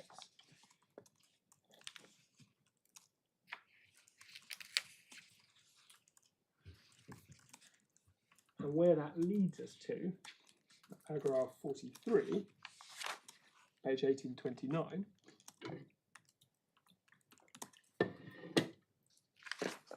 is that it follows that from all that's been said above, those are the 20 paragraphs I've skipped over, that the only possible decisive criterion is whether the pension is paid to the worker by reason of the employment relationship between him and his former employer. That's to say, the criterion of employment based on the wording of Article 119 itself. So what the court's doing there is saying, we've had 20 years of this jurisprudence, and we've had various different schemes, and we've come up with different indicia. But given the variety of them, the only one that's decisive is whether it's paid based on the wording of Article 119. That's not, however, quite the end of the story, because in the very next paragraph, the court recalls the social security exclusion and recalls the prominence that it was given in differend number 1, and then says, well, therefore the employment criterion cannot be regarded as exclusive as regards the inception and determination of pension rights.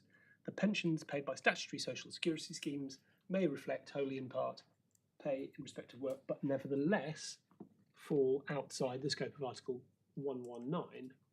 There's a slightly difficult paragraph to understand. But what I take that to mean is that if we can be within the exclusion zone, and something that is loosely pay in respect of work is excluded. Yeah. Falls outside. So if you have I a agree, loose it's not call, terribly easy to understand, but it's not entirely satisfactory, my lord. Perhaps if I could invite you to hold on to that thought for the purposes of my later submission about departing from the Court of Justice jurisprudence, but for now we'll have to do the best. But I was about to say, it's a bit opaque, but one basically gets the point. They're saying, one, the only criterion. Let's not bother about whether that's exactly the right word, but the acid test is whether it's paid by reason of the employment relationship, subject to one big exception, if it is paid in one sense by reason of the employment relationship, but is nevertheless is paid by reason of a statutory social security scheme. Yes, now indeed. that leaves open some questions about what What is covered by a statutory social security scheme, but the structure isn't ultimately that difficult. No, I suggest it's confusing to use the statutory language of what pay means and say it can nonetheless not be pay. But I think we're in agreement of what it must mean. Okay. And then you get to 45 and 46. And that, sorry. We were talking over my lord. Emoluments, I was going to suggest. Emoluments, well. Then you get to 45 and 46, which are key, but bearing in mind, this is a case all about pensions, money that you get after your termination, retirement, in relation to years of service already worked. So we need to look at 45 and 46. Yeah. Indeed, my Yeah, lord. exactly. I'm 40, It's exactly. 45 on which I critically rely. Oh, yeah. Because we've, in the back and forth that I described at the start, we've reached stage 2. Paragraph 44, it would be within the exclusion if it was a social security scheme. Yeah. If there were enough of the indicia to suggest that it was a social security scheme, it would be within that exclusion and not pay, unless paragraph 45, When you're dealing with a pension, yeah. considerations of social policy. Well, my lord, I don't suggest. It's not specifically about a It's not pension. specifically about pensions. It's Well, you trying read to 45 and synthesise. 46 together, actually. Anyway, read 45 and 46, and then you'll see. So 45 is setting out all of the considerations that would make it into a social security scheme. Social policy, state organisation, ethics, I'm not sure what that means, budgetary preoccupations, which may have influenced the establishment by the national legislature of a scheme such as the scheme at issue. So all of those indicia of a social security scheme cannot prevail if the pension concerns only a particular category of workers, if it's directly related to the period of service, and its amounts calculated by reference to the civil servant's last salary. So true it is, my lord, that the wording adopted there is specific to the facts of this case. And the pension paid is therefore entirely comparable. And 46, it follows from all the foregoing that a civil service pension scheme of the type at issue essentially relates to the employment of the person concerned, and therefore it's back in pay. It's exactly what you mean by back and forth. In a sense, isn't it? This is the structure of these 3 paragraphs, 46 being the conclusion of the 3 paragraphs. Starting point is that if it's part of the employment relationship, it's pay. Exception to that, statutory social security schemes. Exception to that, statutory social security schemes which are have the essential elements of pay, namely particular category of workers directly related to the period of service and calculated by reference to civil service past salary. Those themselves may not be exclusive, but they are the ones which make it clear in this case that it's of a character of pay. Well, my lord, I say they are exclusive. Yes, I see. If we've got ourselves over into stage 2 of the exclusion, the only way to get ourselves out of that exclusion is by applying what I'm calling the pay carve-out to get you back into pay, and the court is laying down 3 mandatory and cumulative criteria for doing that. So that's why I say it's pensions, and that's why I said it was helped with the recast directive, because that also defines pay for sex discrimination. I admit not disability discrimination, but you can't possibly be submitting that the definition of pay for the recast directive is different from the definition of pay for disability. Well, perhaps you are.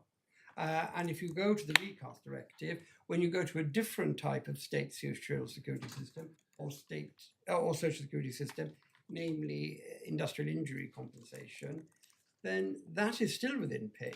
And you wouldn't expect to get an industrial benefit for injury by reference to years of service. That's just not how it works. Well, my lord, let's pick up the recast directive, because my submission on that is that it's very explicitly setting up 2 distinct categories. Yeah. One is pay.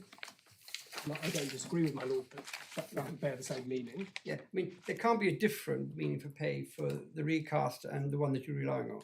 Agreed. Yeah. But what the recast directive does is to set up a different category of occupational social security scheme. No, it covers more than that. It covers pay, but it covers pensions, but it covers other things as well, doesn't it? Well, it covers three things. Article 1, Yeah. access to employment. Sorry, we're on Article 1. Sorry, Article 1 of the Recast Directive. Yeah. So this is purpose rather than scope. Mhm. But access to employment, working conditions including pay, and C, occupational social security schemes. And occupational social security schemes and pay are different elements which this directive is covering with respect to sex discrimination. They receive different definitions, 2(1)(e) and F, unsurprisingly. And they are then treated each in their own chapter. So, Chapter 1, Equal Pay, Article 4, Prohibition of Discrimination. Chapter 2, Equal Treatment in Occupational Social Security Schemes, Article 5, Prohibition of Discrimination. So it's a three-headed directive, my lord, with three different chapters covering the three different areas. And Article 7, Material Scope, starts, this chapter applies to, and the chapter that we're within is the chapter about equal treatment in occupational social security schemes. Yeah. So, my lord, the very fact that the recast directive felt the need to draw the distinction between pay and occupational social security schemes indicates, in my submission, that they are different things, and the gratuity that we're dealing with here, as my lord indicated on the first day, falls very naturally within Article 7. Well, a pension would also fall within 713, wouldn't it? I mean, I appreciate they've separated them out here, but what they're saying is these are all the sorts of things that constitute pay, and you can't have discrimination in relation to them.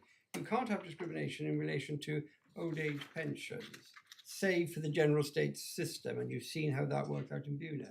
And you can't have discrimination in relation to industrial accident compensation, save insofar as it's part of the state system is concerned. You're not submitting, are you, that this is not pay, none of this is pay, and therefore these are additional things on top of pay, but they're only prohibited discrimination in relation to sex, not in relation to disability. Or My lord, my submission is that the recast directive is belt and braces in relation to pay, yes, because we already have the framework directive, and I've not been through it. Perhaps it does additional. So the recast directive applies to pay, yes, The recast directive and the framework directive apply to pay. yeah. The recast directive applies additionally to occupational social security schemes, Which are not statutory social security schemes. well, they are. Isn't that clear from Well, the definition at they're schemes 1F? outside Directive 79(7). They're not the statewide social security schemes, they're employment specific ones, to use short. Yes. So the recast directive applies to, we'll call it sector specific, we mean non-statewide occupational social security scheme. Yes, as a distinct category from pay. Now, if it's pay within this directive, I've lost, because it's pay within the framework directive as well. But if it's an occupational social security provision within the meaning of this directive, then there can be no sex discrimination. The But pension the is- EU has not got round. The pension is pay, isn't it? Non-state security pension is pay, isn't it? Yes, my lord. And that's in 713 of the recast directive. 71A3. 71A3. So they can't have been saying, oh, look, Well, pensions aren't covered, so therefore we better extend the scope of the prohibition to cover something called pensions, because that is pay. I know the way they've done it, and it's just the way the EU law worked, isn't it? It's not because non-state pensions weren't covered, they've put it in the way that they've put it to cover it.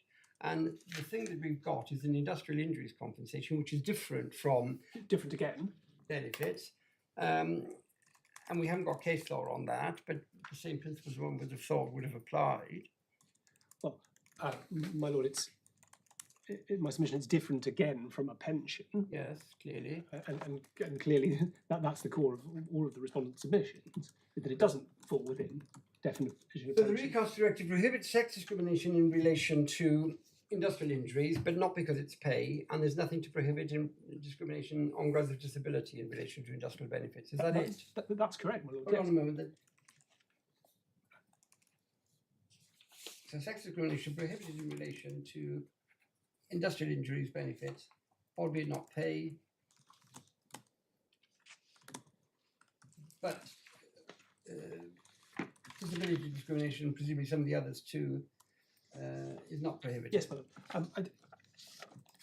I was in two minds whether to hand up the extract I have in my hand, which is from a textbook on discrimination, or I shared it with the appellants last night, explaining the historical reasons for what my lord is noting down at the moment, Well, which why not? was a mooted general. Not a textbook written by anyone in this court.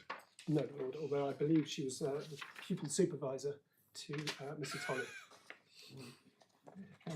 I did look in Monaghan Inequality Law, which states the Sorry, that's what I was making. which What states the it is- position as of Thank you for the reference 2013, to- but it hasn't So changed, who- my lord. This is Sandra Franklin, right? Yeah. What's the passage you want to show us? Well, my lord, what this is discussing is that for the most part, the EU anti-discrimination directives are restricted to the labour market. The exceptions, that's the first full paragraph that you see on 234. Yeah. The exceptions are the race directive,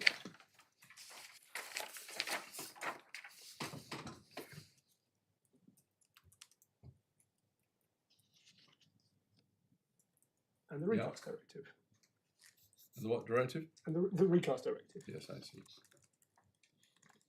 One is the Gender Goods and Services Directive. 2-1. Also the Gender Goods and Services Directive. Yes. And sorry, and the Gender Goods and Services Directive, but of course that's further extension of the scope of prohibition of sex discrimination. Yeah. And then about halfway down the first paragraph on 235, it was hoped that this awkward patchwork of protection, with some grounds better protected than others, would be remedied by draft directive extending the protection provided against discrimination on grounds of disability, religion or belief, age, etc., to areas outside the labour market. Although the directive, this is the all-encompassing equal treatment directive, was adopted by the Commission in 2008 and approved by the European Parliament in 2009, it's never received the required unanimous approval by the Council of Ministers. It's therefore been withdrawn as at present in 2022. So the EU simply never has got round to passing an all-encompassing discrimination directive. And so, well, Justice Lewis's point is correct, that there is nothing in EU law, other than perhaps the general principles,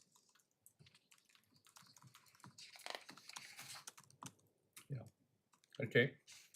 And two last questions. One, what do you say to Ms. Monaghan's submission that the recast directive is based on a power to make regulations in relation to pay?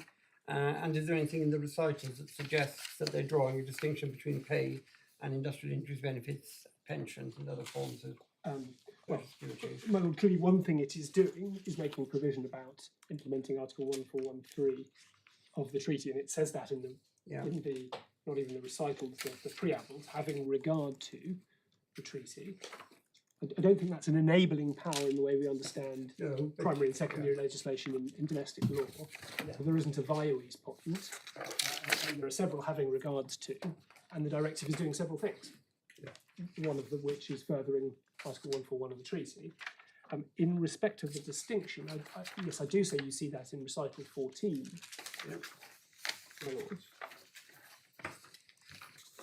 Recital 13 and 14, all forms of occupational pension constitute an element of pay, pension. 14, I'll leave you to read 14 now.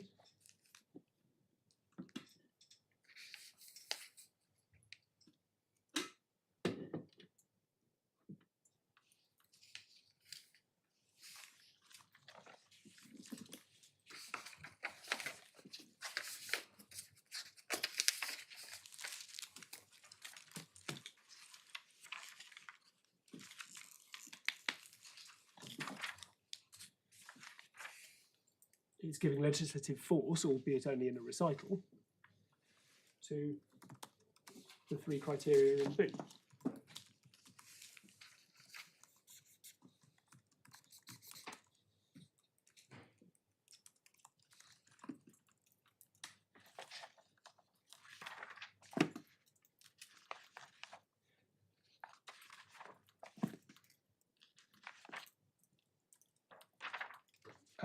I think we can skip out Griesmar in light of the time. It just repeats what's in Boone. Yes. Do you want to look briefly at Maruco? Yes. If I may, well, you have the opposite references to Griesmar and Muscat's argument. Maruco is the last authority in the first bundle, so it's volume 3, tab 95. What's the reference again? Beg your pardon. My fault. Maruco, tab 95, Thank you. Yeah. starts at 1987. But the page I want is 2020. Sorry, it's not 2021. 2021 isn't a summary of the facts. It's probably 2025, I think. It is 2025. I'm grateful, my lord.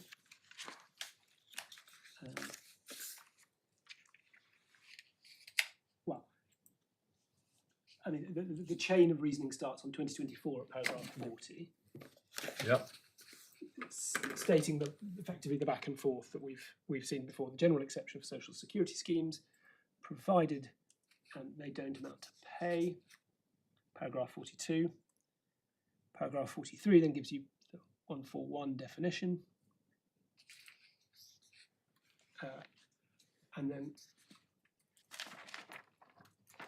paragraph 46 to 48 restate those principles from Boone and Griesmar.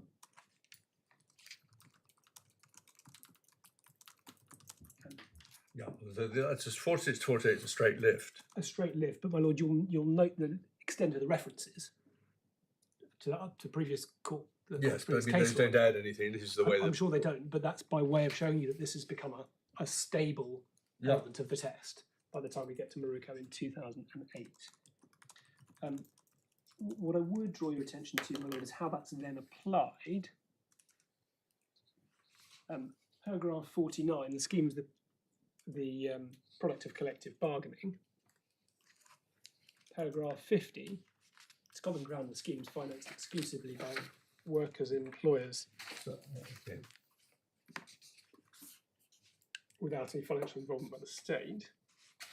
So this is a benefit that doesn't even have particularly strong indicia of being a state social security scheme.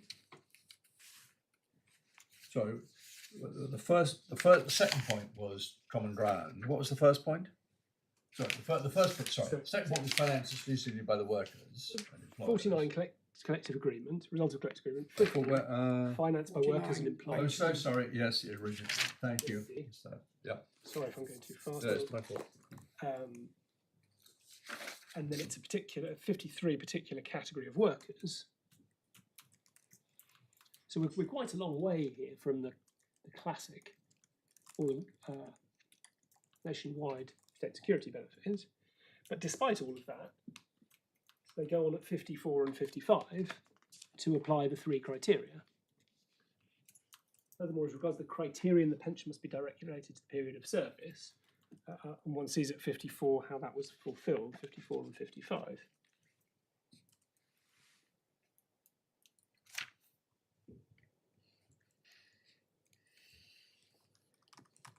Paragraph 55 calculates by reference to the total amount of the contributions paid through the workers' membership. So in my submission, my lords, by the time you reach Maruco, the three conditions are certainly a stable test for identifying the pay carve-out, which is how they started life, but largely they've come to represent the test itself, certainly in any scheme based in legislation or concerned with public sector workers. And in my submission, that's not surprising, because those tests, after all, are just seeking to define what is pay, consideration in respect of employment, in the terms of Article 157, which is the original concept that we've been trying to get to in the first place.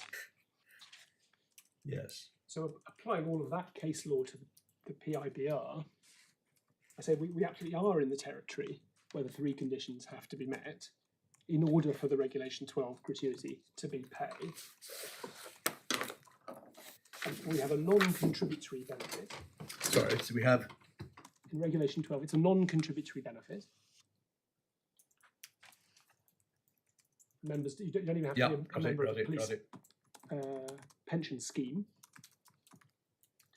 The scheme's contained wholly in legislation. Now, I admit that's partly to do with the character of the police. It's designed to compensate for disablement consequent on injury. And I adopt what Mr. Tolley says about that being a welfare type scheme. Sorry, you adopt what Mr. Tolley said about what? That being a welfare type arrangement, therefore there being social security considerations in play.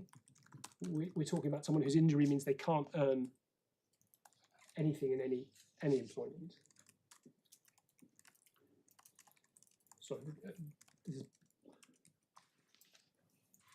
I should have said at the outset I adopt everything that Mr. Tolley and Ms. Hodgetts have said on the other grounds. But, you take that as read.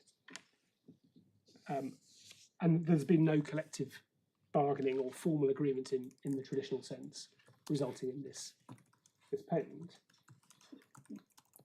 What's said by the witness on behalf of the Police Federation is that there was no consultation or negotiation before the introduction to the PIBR. Yeah. Now, it's true that she ascribes that to there not being a change to the provision, but what she cites is merely an expectation of public consultation. It's very far from any traditional notion of collective bargaining. Had there been consultation on the 87 regulation? What is said in the circular, which the claimants refer to but haven't put before the court, my lord, is that the 87 benefit arose out of, a suggestion by the police negotiating board. So the internal body that within the police that consultation made a Police proposal. officers. Yes.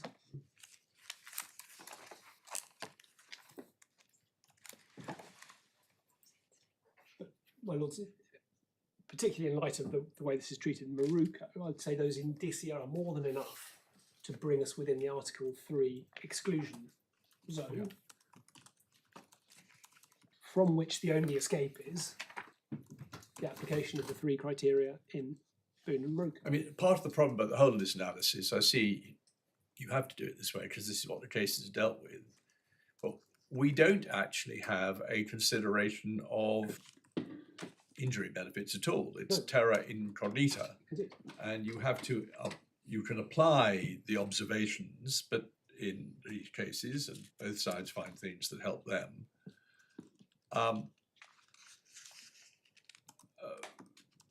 But it's a very limited assistance because it's such a different kind of benefit. And both of you, oh yes, well you can say, oh, well, it is. It's more like pay, or it's more like social security, but it's a very particular situation, and we frankly have no idea what Luxembourg would say, and we aren't allowed to ask them. No. Well, I mean, that might be an indication that the very fact that this doesn't fit neatly within these definitions might well be an indication that it's not the kind of scheme that they were intended to catch. It might be the definitions were directed to the kinds of things in front of them, and you've got to extrapolate from what seem to be the broad principles. But your broad underlying point, which you haven't actually picked up here, is that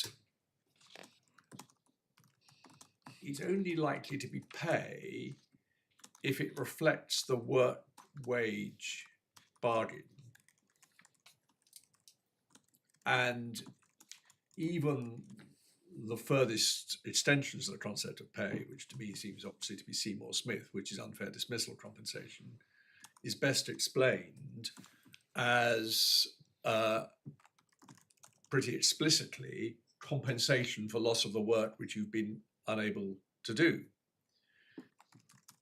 But arguably, isn't that something of an analogy with injury at work? Because although the benefit is not calculated directly by reference to lost earnings, that ultimately is mainly what you're compensating for. There may be an element of pain and suffering, but you're basically compensating for disablement, which means inability to earn. So it's really compensating for lost earnings. So isn't there some analogy with Seymour Smith? It isn't compensation in the sense of a payment of money calculated by reference to. I think we're agreed on that. Hold on a moment, is that even right? It's not the whole years of service. 5 years of service, pensionable pay, or 4 times total remuneration and the aggregate of your pension contributions as well. So it's reference to a chunk of your work. So you can't earn any money anymore because the injury you've suffered at work means you can't work. That's what total disablement is, Regulation 7. How much money do you get? You could say, be generous. He can't work again. Give him the same wage from now up until his retirement date. But they don't do that. They strike a balance. They say, well, we'll give you 5 years' salary. Yes. Still directly related to salary. You'll not be... Albeit not. It's related to salary, though, not to duration, because if you're totally disabled at 40, you get the same as if you're totally disabled at 70. Yeah. Yes, indeed. But those Which is certainly not what would happen in unfair dismissal compensation. You look forward and make an estimate of how long you were likely to be unable to work. yes, and you do that because you're essentially performing a tort analysis of what would have happened if the employer hadn't unfairly dismissed. Yes. And you're trying to put the employee back in that Yes, position. well, that's specifically picked up by the AG in Seymour Smith. Indeed, but we're not in that position in relation But doesn't this have 2 elements of it? Compensation for inability to earn. That's why it's paid. Total disablement. Well, that's one of the 3 conditions that must be met. Total inability to earn any money from employment. And how much money do you get? Well, you get some of the salary you would have been able to earn. Well, You're not getting much of it. You're getting 5 years. If you're 65, you'll be okay. If you're 40, you're losing out. But it's still related to years of service and related to salary or not being able to work in future. well, my lord, obviously I can't sustain a submission. There's no relation to Yeah. to pay. But in what my lord's described, therein lies the crucial difference that the state has struck a balance of 5 years, and that might be quite unfair to. But a it's an police constable. accident that it's the state. It could just as much have been the employer. I mean, it's rather like Boiler itself, isn't it? Where it's it's a public sector employer, so it is in a sense the state who struck the balance. But they say that doesn't make any difference. So I think we've got to test it as the employer has struck a balance. I don't think it's that it doesn't make any difference. It's not decisive. All right. One factor that might make a difference is this is a relatively dangerous occupation for which people are engaged by the state, paid by the state. And so people are more likely to suffer this kind of injury in this kind of occupation. The state may take a different view about them than it takes about desk-based employees in the Ministry of Defence. That's one. Yes. It might. Although one could imagine that the National Coal Board, admittedly a public corporation but not the state, had very generous disability provisions because mine workers got injured. But the essential difference is that someone, be it employer or state employer, The person responsible for determining the terms and conditions, that's the best way of looking at it. Yes. As it happens, it's the Secretary of State here. Yes. As it happens, he operates not by contract, but by statute, because it's very important. It's the person fixing the terms and conditions of employment who determines that if you're injured at work, so you can't earn any more money, you'll get 5 years' salary. Indeed, my lord, my point was not about who the person is, but what that person does. And what that person does is pick an effectively arbitrary number, 5 years. And it could be very unfair on someone who could never work again at the age of 25, or it might work out quite well for someone who can never work again much later in the career. Yes, right. But what it doesn't do is anything like the But I am- Seymour Smith analysis, the Yes. unfair dismissal compensation, of saying there is notional work here that's not been performed. There is a lump sum compensation for a life-changing accident, whose amount has reference to salary but not length of service. And the you court's say laid down- that's not sufficiently close, or it's not really anything to do with the wage work part, which is all these things are just labels. But I see what you're getting at. Has a Indeed, my lord, and I'm not just making that up. Those are the three criteria that the Court of Yeah. Justice has laid down. now look on. It seems to me, but tell me if I'm wrong, that if the central question is this pay, you have very efficiently got us to the point you wanted to get to, and subject to any further questions my lords might want to ask, we really see what your case is. Yes, my Now, lord. there may be some other fancy points. There may well be some points about the effect of the withdrawal agreement, or there may not. But on that point, will you feel badly aggrieved if we say we've heard your case? No, my lord, I'd finished. Subject to any further questions. Well, that's rather what I thought. I do, as my lord has identified, have two other How long will they take to cover? submissions. Well, they're quite intricate in Quite terms chunky. of the provisions that you need to look at, my lord. I Well, don't one is think I about can do- the withdrawal agreement, Yes. and what's the other? Well, departing from. So they Oh both, yes, they- I see. they're Yes, there are both two flexi points. aspects of that. One is whether you should depart from the Court of Justice if you're against me on the substantive provision. The second is in relation to Ms Bell, who brought her claim after IP completion day, Yeah. and is, I say, relying on general principles of EU law and cannot do so. And this then has an interplay with the discussion by Lord Justice Lewis had with Ms Monaghan about how you would fix all of this and what the effects of that would be going forward. Well, I'm just wondering what I'm minded to do is we might rise. I think we have a choice. One is to ask for your submissions on that, but I think that I am concerned that if you take the time you need on it, we will seriously overrun and cramp Ms Monaghan's time for a reply. The alternative is to park those points and see if they arise, and have to devise a procedure whereby we hear submissions on those if they arise. I'm just going to rise for a minute or two and discuss that with my lords.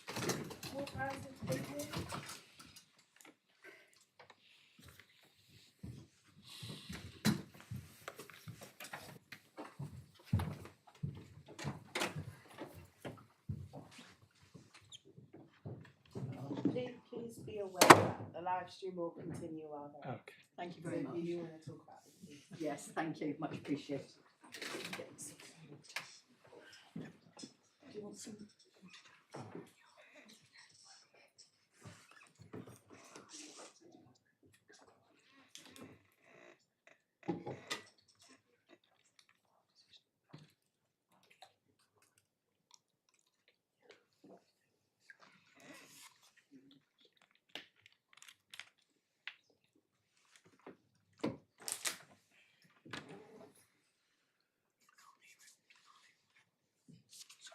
Can't hear you.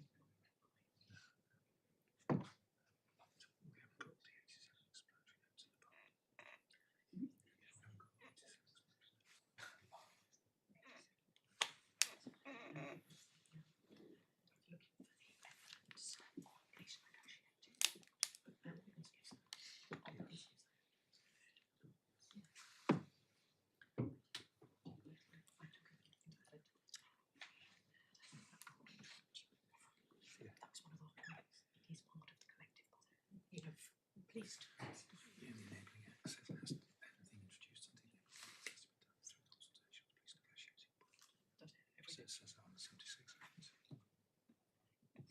Oh, does it? Oh, okay, right. Okay, well, that's something to pick up. I think I told them that, didn't I? I'm sure it was maybe an evening to one of the regulations. But anyway, perhaps we can just pick them up as well. Just to make sure. I suspect.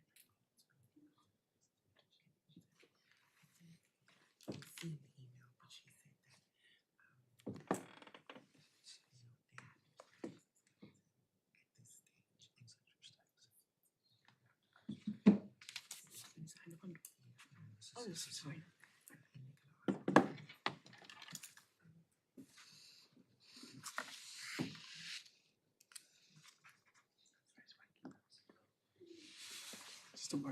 with a Microsoft kit. I once left it in Cambridge Combined Court Centre. No, I left it with called security.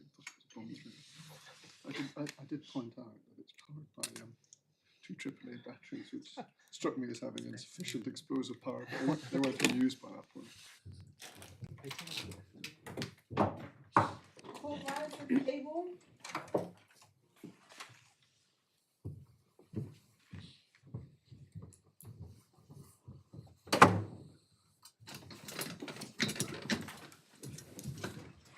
Right, the course we propose to take is this. We will not hear submissions on those 2 last points that we identified. If, as a result of our decisions on the other issues, one or both of them is live, we will have to deal with them by whatever procedure seems fair, possibly on paper, maybe as I said, possibly by further paper submissions, but more probably, I think, by a short oral hearing, given the importance of the points. But we'll decide that definitively if it arises. I said we'll decide the procedure definitively if it becomes necessary.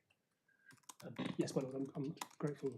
My only observation would be that, as I indicated, they're quite intricate submissions. I think it's basically for that reason. If we thought you should have dealt with them in 20 minutes, we might have thought we could just sit very late. But or even sit into tomorrow. Though I haven't even asked my lords about that. But my feel is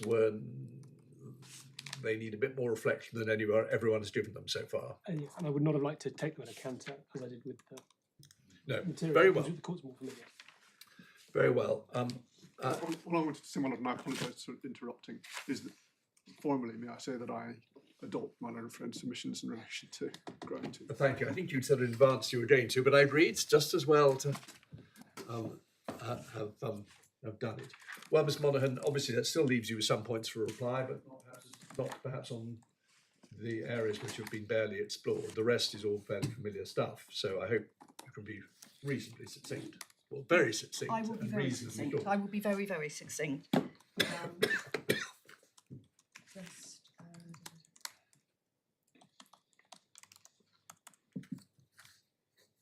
Just one point then in relation to capable of having, that's the Pension Schemes Act that we've looked at many times. I think it was suggested that termination be treated as the trigger date and capable of, I think it was expressed as, is simply to test whether the scheme, whether it's been put in operation or indeed has been applied in any particular sense, can constitute a pension scheme.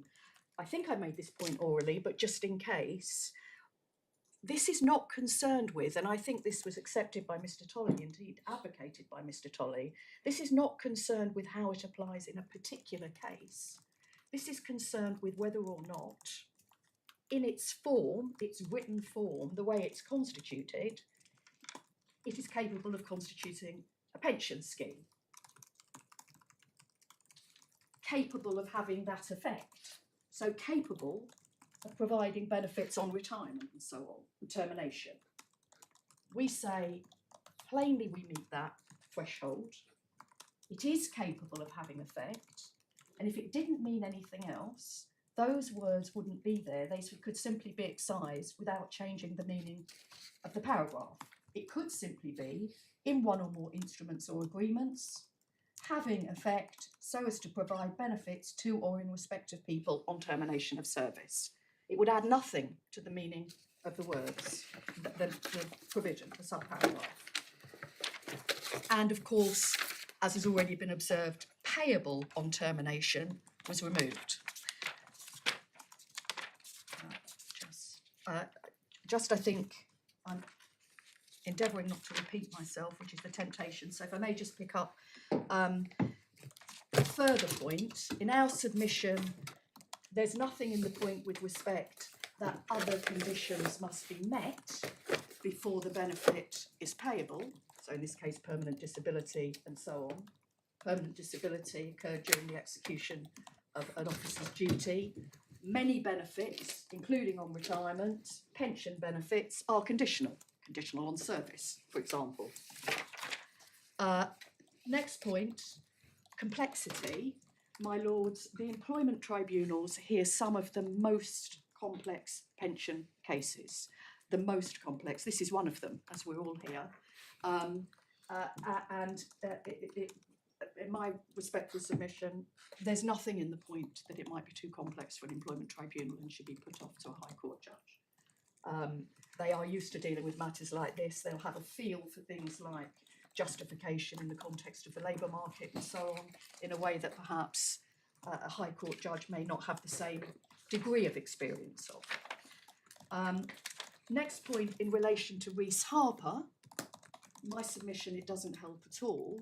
First of all, it is extremely difficult to find a thread throughout all of the judgments.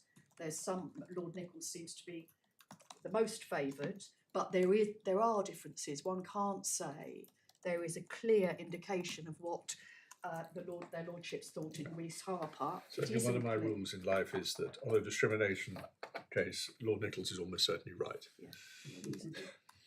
That's a good starting point, if I can use the language of the Courts of Justice cases that we've been referred to. Yes. In any event, it's extremely unlikely that that informed the content of the regulations that came to amend the Disability Discrimination Act, Sex Discrimination Act and so on. It was said by Ms Hodgetts that we look at Rees-Harper because we can assume from that the regulations that amended the DDA and the other enactments to deal with post-employment discrimination were informed by the outcome in Rees-Harper. That is extraordinarily unlikely. It's extraordinarily unlikely that any draftsman would take account of a judgment that's so complex and without any obvious ratio. But in any event, I can say that the regulations amending the Sex Discrimination Act to cover post-employment discrimination that was then replicated in the DDA and the other enactments was laid before Parliament on the 26th of June 2003. Rees-Harper was handed down on the 19th of June 2000. Well, that's the point I made in Jessamy and was raising with Ms Hodgetts. And then the disability discrimination act was somewhat later, but used the same formula as those earlier drafts, I think. Yes. But the 2010 Act didn't follow the exact language of those earlier ones. So I think it's not quite as straightforward as you're putting to me, and indeed as I put to Miss Hodgetts. But well, it isn't. In my submission, the position is, in terms of what do we learn from the previous position for identifying what the Equality Act means, as in Jessamy, we start in my submission. It's unlikely to have made things worse. It's unlikely to make it worse. I see, yes, well, that is true. And we know that there was a wider provision prior to under the amendments made to the legacy enactments to give effect to post-employment discrimination. It would seem on its face extraordinarily unlikely that the regulations were informed by Rees-Harper, but in any event, when we look at the explanatory note to the regulations implementing the first amendments to address post-employment discrimination, that is the sex discrimination ones, we can see that they were enacted to give effect to COOT. And COOT, of course, was a much more nebulous approach to post-employment discrimination. So whoever drafted the regulations took the view, this is what COOT requires, having regard to the general scheme under EU law. And we can assume, in my submission, that the drafters of the Equality Act didn't intend to go backwards. Hence Jessamy and the judgment in Jessamy.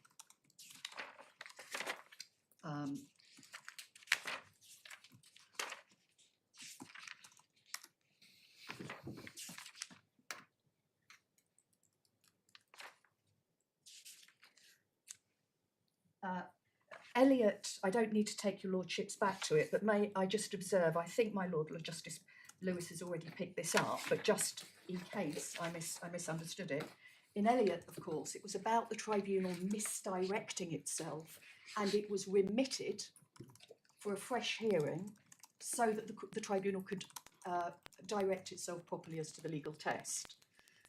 So the tribunal approached it on the basis was there a close connection between the employees and the pensioners? That was not the right test. The right test was there a close connection between the pensioners and the employment relationship? So it was sent back to apply the right test. So it doesn't help us in my submission. Just to pick up your lordship's points, this is my last point. I'm just going to get the provision in front of me so I don't get this wrong. I'm looking at section 108, which, if your lordships want to go back to it, is tab 36, page 453, but I don't need you to go back unless you want to. My Lord Justice Lewis has posited the possibility that conduct of a description constituting discrimination simply means, is it discriminatory conduct? It may not surprise you, my lord, but having given the respondent the opportunity to address that, I would certainly adopt that, the respondent having had the opportunity to address it. I did, in fairness, put it to you in the course of argument as well, actually, when you were dealing with section 39. So it's not appropriate to suggest, or I'm not saying that you haven't had the chance, but it's in your favour and you greatly adopted. Yes, that wasn't. I just was trying to make clear that the respondents haven't, with respect, been disadvantaged by it. Yeah. In my submission. So either way, either it's conduct of a description within the meaning of section 39 benefits, for example, or it's conduct of a description that meets the threat or falls within the definition of discrimination, indirect, disability related, and so on. Of course, either construction my clients would be content with, unsurprisingly, but we submit it works both ways. Those are my submissions on section 1. Sorry, did you want to make a point about the police pensions? The collective negotiation. This is on page. Just chat. Yeah. I think my junior's worried that I might not have a further opportunity to reply, but I think the position isn't it? As I understand it, we're adjourning the rest of the pay issue, and we are adjourning the question of the Withdrawal Act and so on. The effect of the Withdrawal Act, and included within that the possibly separate position of L. And on that, we will have further submissions from everybody. And then I'll deal with the short points in reply on pay then.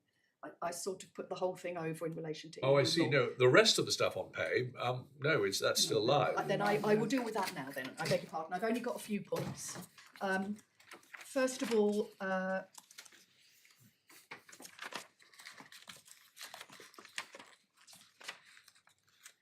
think we've heard many times about pay being a carve-out of social security. Of course, it doesn't work that way. Pay is a freestanding autonomous concept. It's not an exception to a social security benefit. Secondly, in relation to the approach to 2006-54, that somehow the fact that the reference to benefits such as injury benefits falls within a different chapter in the directive, in my submission, is neither here nor there. The directive is organised in a way that covers particular benefits, working conditions, social security, injury benefits, and so on, and then enforcement in the ordinary way, separately identified in chapters. And it is clear that 2006-54 is not a social security directive. The only treaty provision referred to is section 141. None of the treaty provisions addressing social security benefits, the equivalent of the treaty provision that section 79(7) was enacted under, are referred to. There's no question of it being intended that this would be concerned with state social security benefits, the ordinary meaning of that term, it is an employment and pay related scheme. As Mr. Lockley fairly said, if that's right, then pay includes injury benefits and the like for the purposes not only of 2006-54, but also 2000/78, so the Framework Directive covering disability. So we say, yes, that's clear. I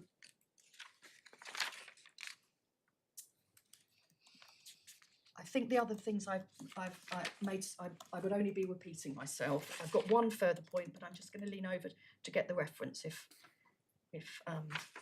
your lordships could just give me one moment. A176, tab 20, A176. Tab 20, A176, page number. 176. Tab 20, page 176.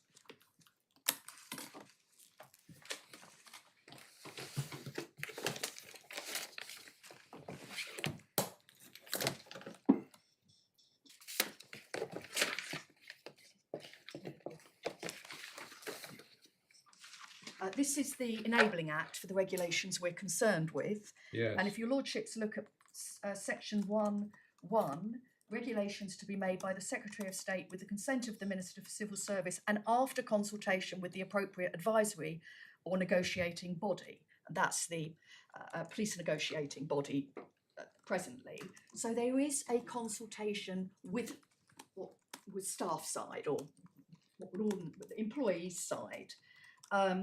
So the officers, or those, the police fed in reality, and that is part of the wage bargain. There will be the equivalent of collective bargaining, and that's done through statutory obligation to consult with those representatives of police constables, namely the police fed under the police negotiation body arrangements. There can't be any more than that. There can't be a collective bargain. No. Because these are police. It's the nearest thing. It's the nearest thing. It's the analogous so far as that's concerned. And I think everything else I've already dealt with. May I just take 1 second? Lord. That's everything, my lords. Well, we're very grateful to all counsel, both those we've heard from and those we haven't, for their helpful submissions on an intricate case and for fitting them into quite a tight timetable, as it has turned out. We will, of course, be reserving our decisions. I won't at this late hour go through all the procedures with which you're very familiar. The one thing that about how we circulate our judgments and so forth, the one thing I will say in open court, because of the importance we attach to it, is that the purpose of such circulation is only as defined in the Counsel General for Wales case, and circulation for any other purpose, and therefore to any other person for the wrong purpose, may be a contempt of court. So please observe those terms carefully. Thank you very much.